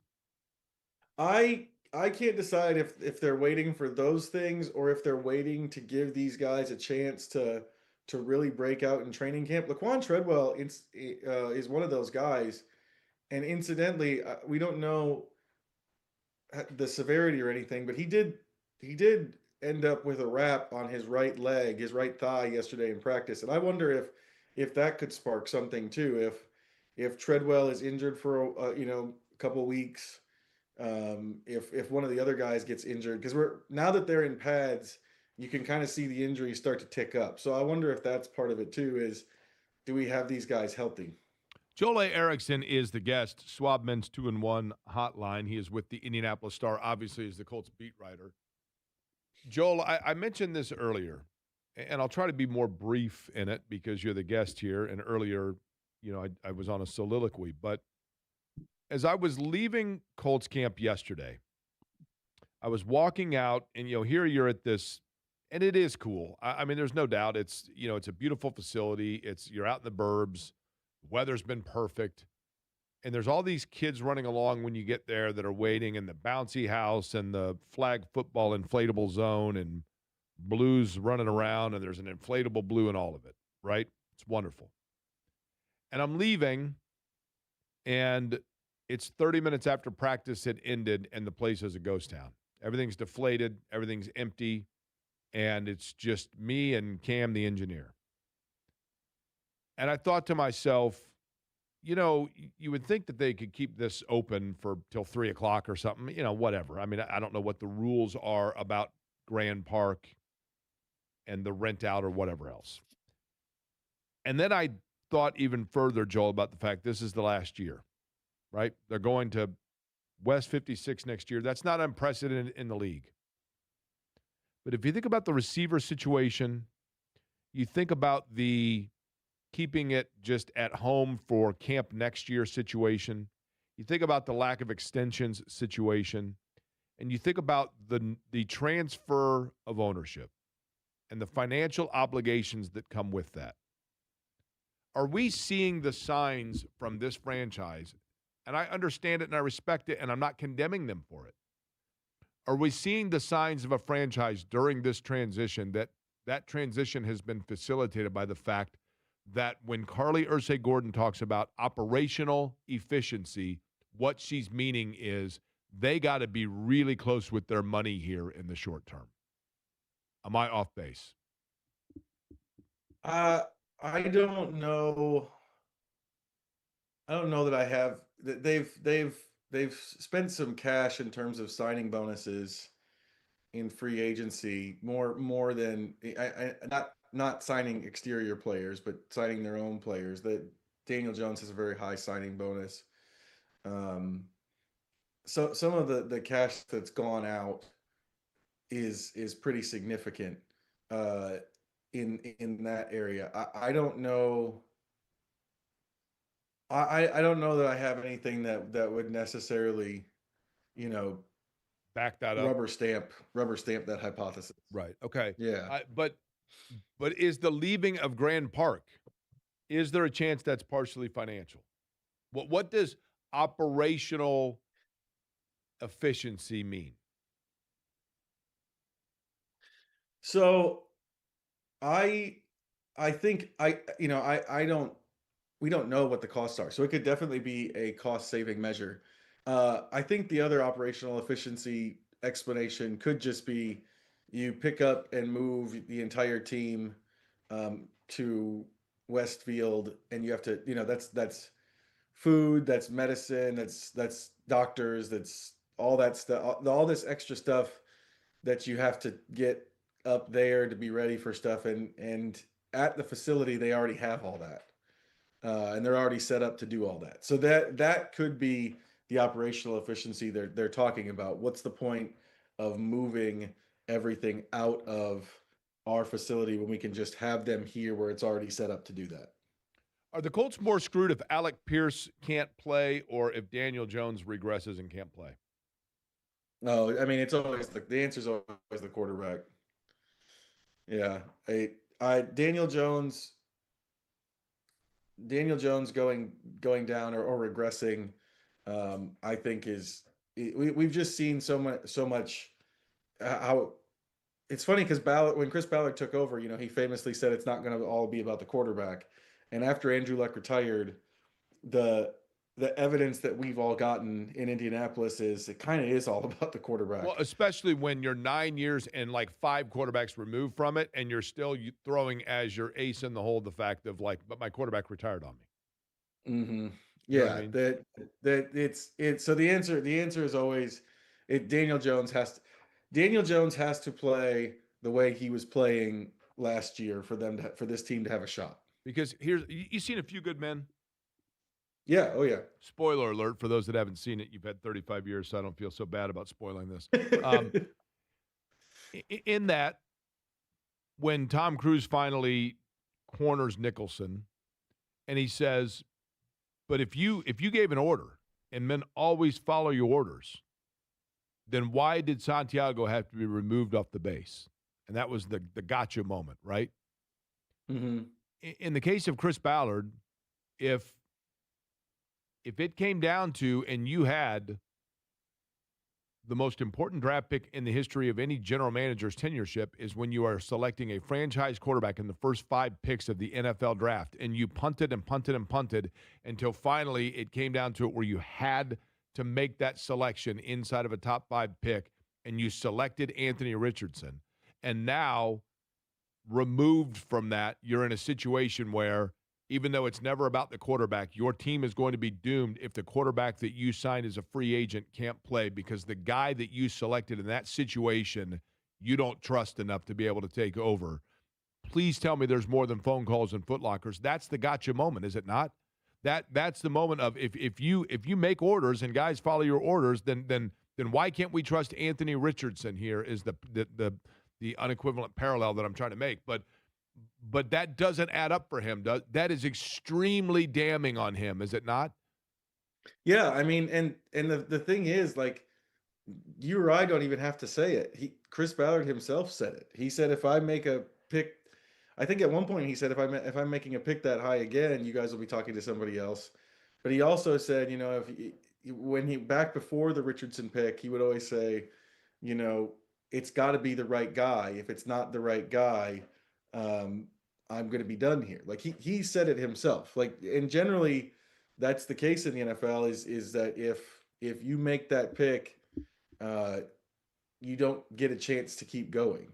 And I think there's the quarterback situation is part of it, but I also think that another big part of it is he hasn't been able to, despite trying in a lot of different ways, he hasn't been able to find the guys to go get the quarterback on the other side.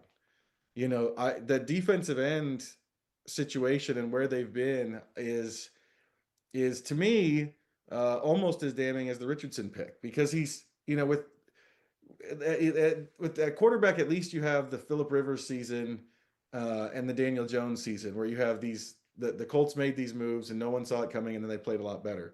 Defensive end was something that he stamped as, this is a priority. We're going to have these players. They're going to be good enough there. And so many of these seasons have come down to the quarterback, but also come down to the fact that they just can't rush the passer off the edge. But that's not, if I was going to defend, Joel, Chris Ballard or the Colts, I know quarterback's the most important position in the National Football League, but finding the guys to get to the other team's quarterback is, I think, the biggest, most elusive area of building a roster, is it not? That's fair. If you're not making the pick in the top, in the top 10, and even then, if you do it, like you look at the guy they had a shot at in the top 10, it was, Quentin Nelson or Bradley Chubb, I believe, in 18. Right. I wasn't there yet. I wasn't here yet, so I don't remember exactly. But like, if you look at Chubb's career, yes, he's a very good pass rusher. He was worthy of a top 10 pick. He's also been hurt too much. And he's really on like his third franchise now, right? Yeah, because of the injury. So there is that too. Yes, it is extremely elusive trying to figure out who that guy is.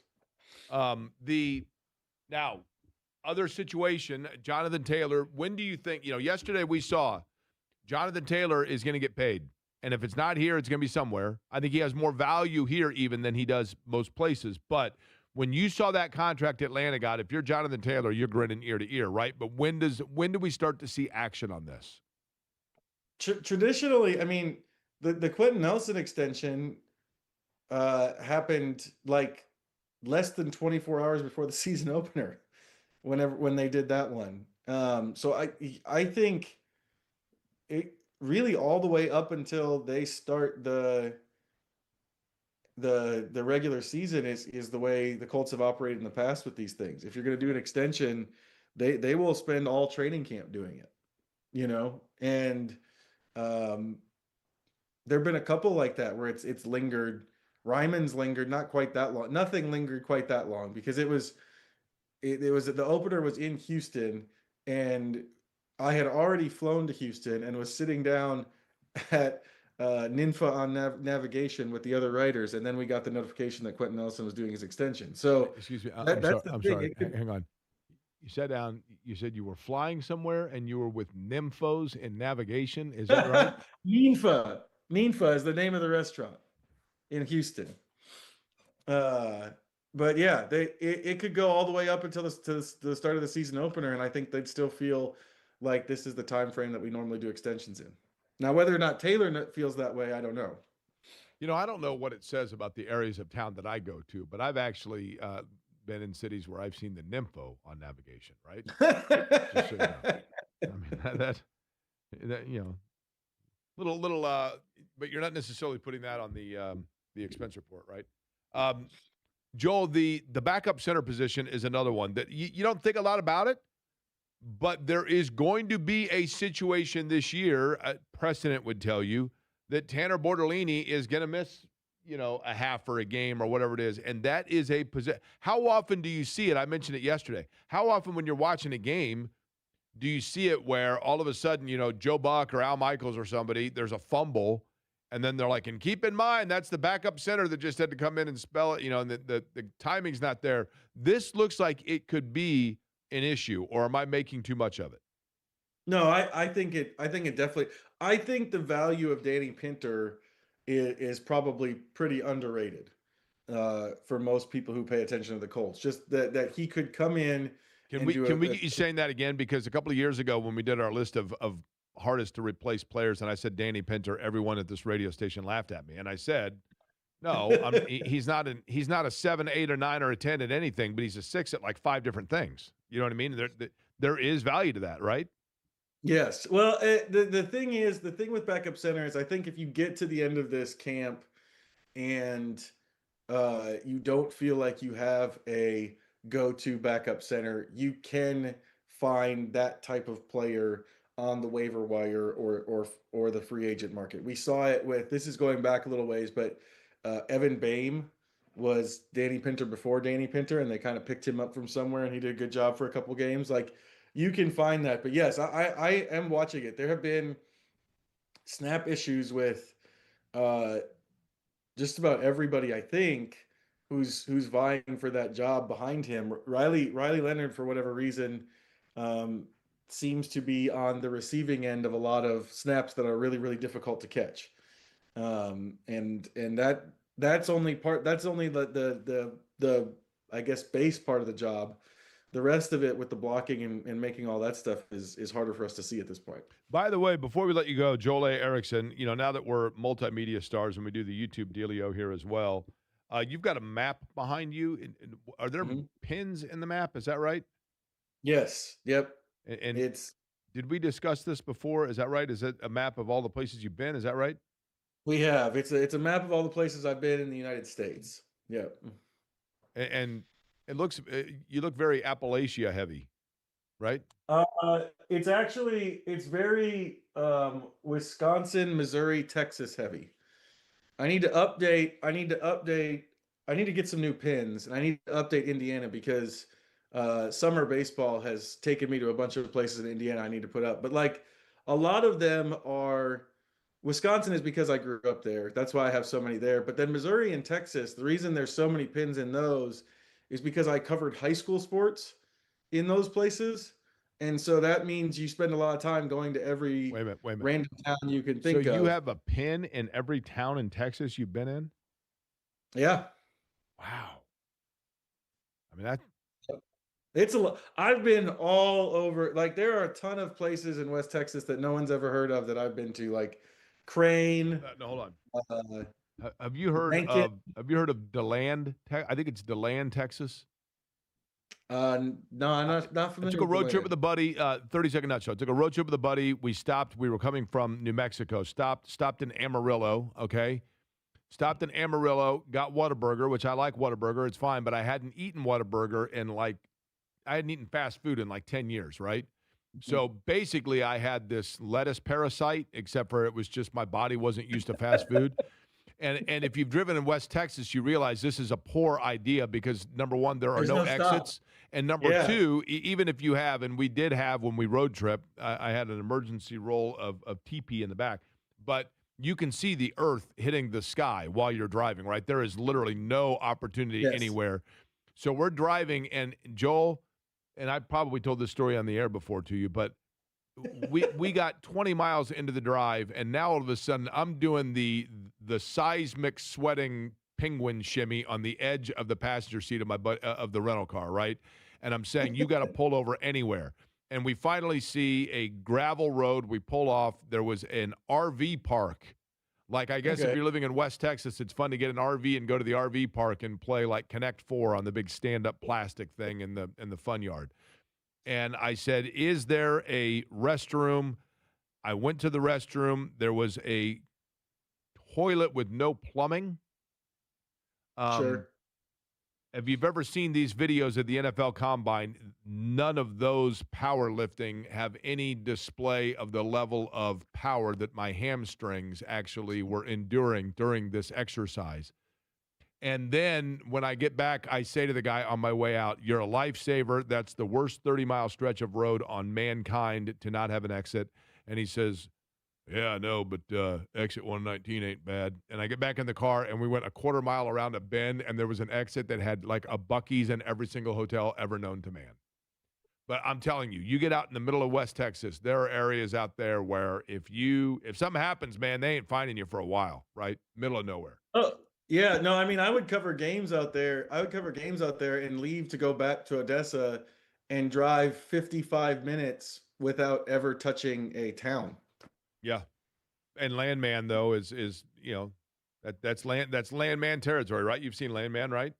I haven't seen Landman, but yes, all of that stuff is the territory that I'm used to. You need to see Landman. You need to see Landman. I've been talking about it all day. Episode 1, Season 4, Ted Lasso's out, but Landman's outstanding, and I'm waiting for that next season as well. It's excellent. Joel, Colts are back on the field when? They are back on the field tomorrow. So off today. 8 p.m. Day off today. They are back on the field tomorrow for a night practice. Okay, under the lights, right? Yep. I was gonna say we haven't talked about this yet, but your friend Ulysses Bentley IV is kind of having a moment right now. Not because of what's going on in the field, but you know what Ulysses comes from, right? You mean like as in the name? Yes. There's a book, is there not? Ulysses? That's the Roman name for Odysseus. Okay. So with the Odyssey out, Ulysses is having a moment. Oh, and that movie's like 4.5 hours long, right? It's just shade under 3 because of IMAX cameras. Okay. I hear it's boring as heck, right? Oh no, I thought it was amazing. I thought it was great. Really? Yeah, but are you like a Roman gladiator geek? Are you like one of these? No. I just like. Is it Greek anthology? It's not Greek anthology, is it? I ain't down with that. It's kind of it's mythology, I think. That's what did I say? Mythology. That's what I meant. Is it Greek mythology? Yes. No, it was 3 hours. I saw it in the middle of a tropical storm when I was in Florida. And like, it doesn't feel like 3 hours at all. It's the fastest moving 3 hours movie I think I've ever seen. Well, I went to go see not Odyssey, but I did go see the movie Ulysses, which basically was just a bunch of football players at Ole Miss playing polo. And I'm like, there's Ulysses Bentley was out there with his ascot. We're hoping he makes the roster for another year, and he likes my accent. Joel, a pleasure as always. And 8 o'clock tomorrow night will be the next chance for you to cover what's taking place with the Colts. Joel A. Erickson of the Indianapolis Star looking suave on the Swab Men's 2-1 hotline. Eddie, do you like Greek mythology? I've never really got into it. Yeah, it's not that side of my brain doesn't work. You know what I mean? That side of my brain just doesn't work. Fever in action tomorrow night. The other side works. The math science side not so good. The English, the verbal used to be better. Now it's starting to wear itself out. I'm not going to lie to you. Okay. Fever in action. We'll get back into what we're looking for tomorrow night next.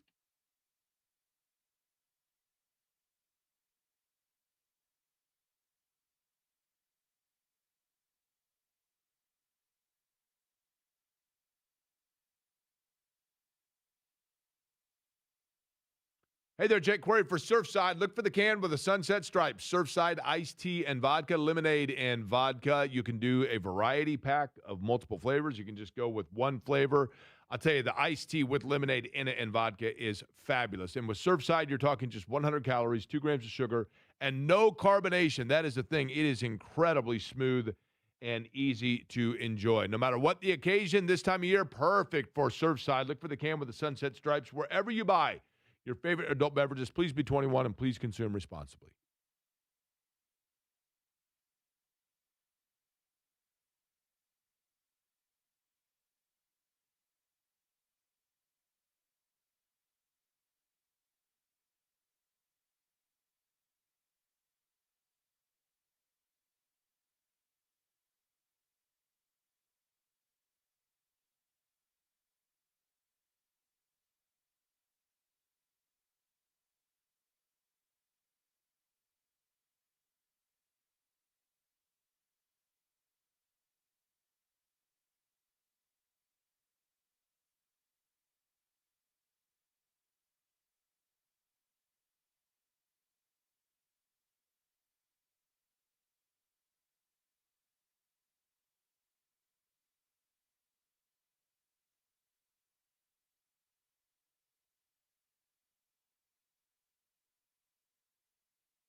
You're listening to Query and Company on 93.5 and 107.5 The Fan. I think that there's so much good going on in the WNBA. I think that basketball is being played at the highest level it's ever been. I think our team in specific, we are breaking history right now with the amount of points that we're scoring on back-to-back games. I think the Minnesota game, there's just so much distraction. I think the WNBA media, all we ever do is cover everything except basketball. And it's like, what are we doing? There's so much. Like, you can talk about other things. I think those are great stories. I think it shows fans, who people are outside of the court. But I also think we got to keep the main thing the main thing. And I think when it comes to the Minnesota game, I think there's so much distraction. But like the matchup between Miles and Kelsey was phenomenal. Our team, that game in particular was a great game. And so I think that there's a lot to be said, and I'm going to let people just do the speaking for themselves. But for me, I want to get back to basketball. It's always been about basketball. That interview happened in February when I was asked a question. And so for me, I just want to, make sure that it stays, the focus stays where it should, because people are playing at such a high level. We have probably like 3 MVPs that could be MVPs on our team specifically. And so that's why I want to do that. That is Sophie Cunningham just moments ago, courtesy of Wish Television, discussing the, I don't know if you'd say controversies, certainly the polarizing topic of what she addressed right there is an interview that took place in, I believe she said February. I think it was, I had read April, but some time ago, with the writer who released the interview or used it, published it recently. And it was when Sophie Cunningham, and I'm paraphrasing here, but she was asked about the ongoing social discussion about transgender athletes participating in, notably in this case, athletes that are transitioning to women participating in women's sports. And Sophie Cunningham spoke up of her desire to see that being such or ruled on such that would preserve the integrity of girls' sports for girls and girls only, and not seeing men that are transitioning to women working their way into women's sports. That is a very polarizing subject. As I said at the time, I respect her passion in stating her case with that. But in the world we live in today, and you heard Julia Relash and I talking about this, it is a different era than 10 years ago, 15 years ago. As I mentioned at the time when this kind of became a firestorm, and it was when the Fever were on the road because you had signage and representation from fans of the opposing team, both in support of Sophie Cunningham's comments and also in opposition to Sophie Cunningham. And then that naturally leads to, it's like, kerosene on the fire. And the one thing at the time that I thought about was when you go back to the initial comments in sport of shut up and dribble. And I'm guilty of this as well. We all are. When someone is taking platform on an opinion that aligns with your belief, you believe it's part of their responsibility in the spotlight. When somebody uses a platform to voice an opinion or an observation that is opposite of that of which you believe that they have crossed over into something that you don't want to hear about, and it's irresponsible of them to use that platform in an irresponsible fashion. And there has to be, I would think, a consistency there, but I'm as guilty of it as anybody else. Bottom line, and what you just heard there from Sophie Cunningham is, look, the WNBA is at this interesting crossroad where for the first time, their athletes are such that they are on a big enough pedestal, they're on a big enough stage, the spotlight is bright enough that for the very first time, people by and large are listening to what is being said. And they are listening oftentimes in hoping to hear the script that they assume they're going to hear, or that they want, that aligns with what they would like to hear. And when that happens, they're all in. That's our player. That's our girl. When it doesn't happen, why is she not speaking up? Why is she not speaking out against this? We can discuss. And, yesterday somebody, it's that guy Gregory that's always after me. It's cool.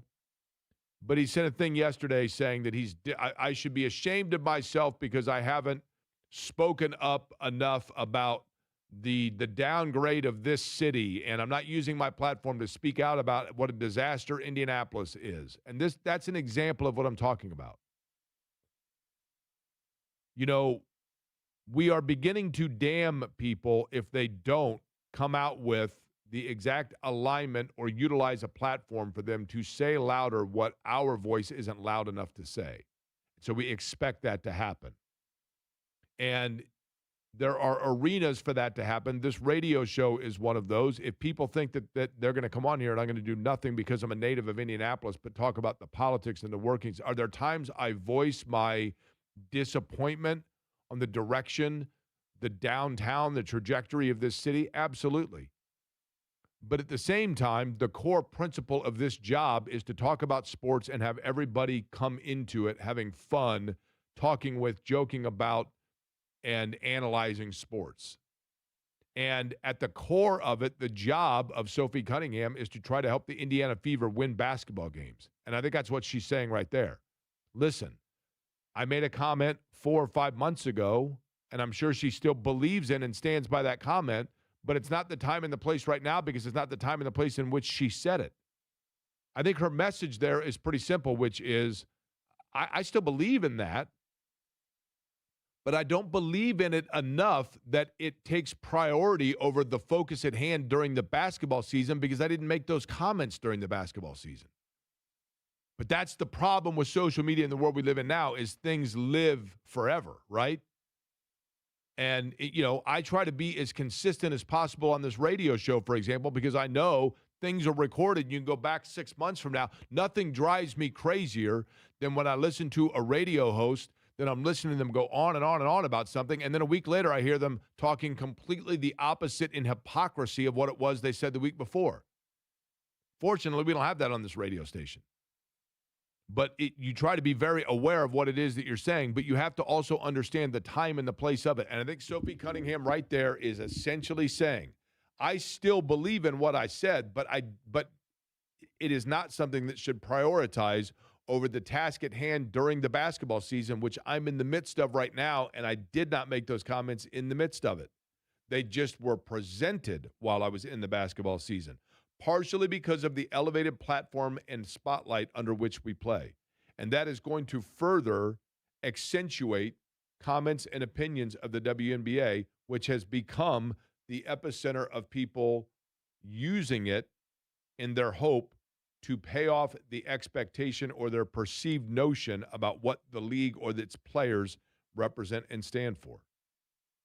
But I am happy to hear Sophie Cunningham make those comments. I'm happy to hear her address it. And I think that as a locker room, we talked about it earlier with Julia Relash, part of the beauty of a team in a locker room is you get people that work together from all different backgrounds. And they put their differences into a common theme, which is we have to work together to win.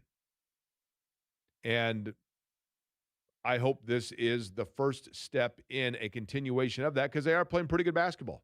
They are. And the next opportunity to see what exactly where they are with that will be tomorrow night, 7 o'clock against Las Vegas, who they played well against, pregame 6:30.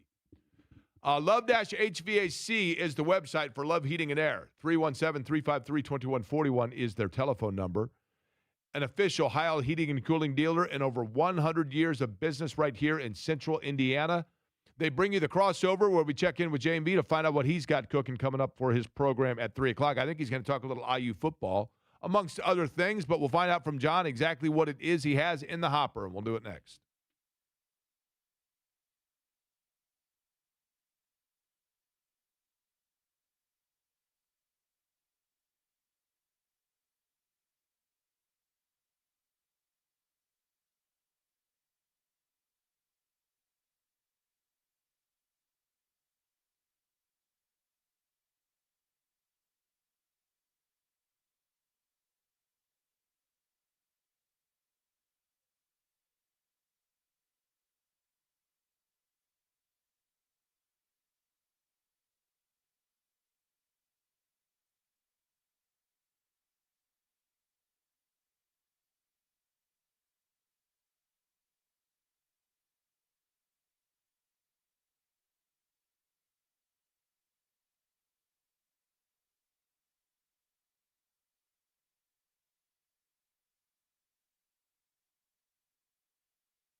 This is Query and Company on 93.5 and 107.5 The Fan.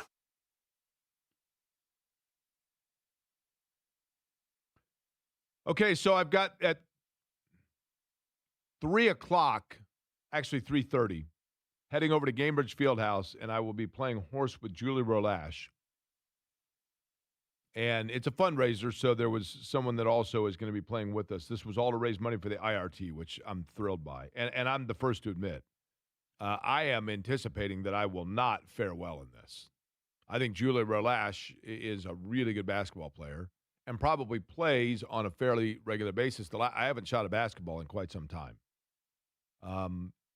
But I'll ask J&V this. John, two things before we get to what you have. Number one, when you play horse, or like when you were a kid growing up playing horse with your buddies, we called it kills. I think answers is another term as well. Do you know what I'm talking about by that? Do you play it that way or no kills? No, I don't think we ever use those terms, playing horse. Okay, but do you know what I'm talking about? So in other words, do you have to, like, if you shoot it, you make the shot. Now I shoot it, I make the shot to avoid the letter. Do you have to answer it, or do you start all over again with a different shot? I think you have to answer it. You just keep going. Okay, they're like ties, right? What's that? They're like ties, proverbial ties. Yeah, I mean, we called it kills, like, hey, you know, like, or answering. You know what I mean? But what I'm saying is it's continuous until somebody misses, and then the letter's assigned, right? Yeah. Okay. So, yeah, did you guys play pig, too, or just horse? We played both. I mean, horse if we had more time, or if there were more people, we'd play pig because it was less, or it took less time to bounce people out. You know what I mean? Now, who are you playing at the field house today? Julie Rolash, formerly of the Horizon League, now with the Pacers. Oh, okay. Gotcha. So, well, that'll be fun as heck in there. I love shooting in the field house. I know. It takes a while to get used to it for certain. But I want to talk to you about this, and I mentioned it earlier, and I know it means as much, maybe even more so to you than I in terms of our upbringing. But with the passing of Janie Hodge, Janie from, WTTV4 over on Bluff Road, and Cowboy Bob and Sammy Terry, John, I just don't know, and I feel bad, frankly, for people that were not around to see the magic that those creative people allowed for us kids to safely watch TV each and every day. It's hard to believe that took place right here in Indianapolis, Indiana, with the level of that originality, with the level of independent programming. Because, Jake, when you think about it, when you're from where I'm from, that was basically that was our smartphone, TTV4. Totally. Because you had everything that was on it right there. Everything. It was constant. You watched it every single week. It always had something that you absolutely loved, and that is so lost on this world of broadcasting, really everywhere, but especially in TV, and there will never, ever be anything like Channel 4. I mean, nothing like Channel 4. That's how important for those that probably the baby boomers in their late stages, and certainly for us in Generation X, that is something that may be held in the highest of our memories while growing up. It's in every single facet. It answered every duty of what the industry should be, and that is that it was civic responsibility and contribution. It bettered the lives of all of us young kids at that time. Real quick, John, last 30 seconds or so, you have what's upcoming 3 o'clock? Marlon Jackson's going to join us, the guy that had the biggest play in the history of the Indianapolis Colts. By a long shot, I think, right there. He's going to join us. We'll talk some Colts, some NFL and stuff with Marlon. Beginning the show today at 3:30. So he joins us at 3:30. Should be interesting, but that's where we'll start today, Jake. All right, 3:30 today. Marlon Jackson joins John, and then probably a little bit of Channel 4 talked in, mixed in as well. Appreciate it, John. We'll be listening. Yeah, buddy. All right, J&B joining us. Love Heating and Air crossover. Back with you at 10 o'clock tomorrow. I thank you for listening to Query and Company.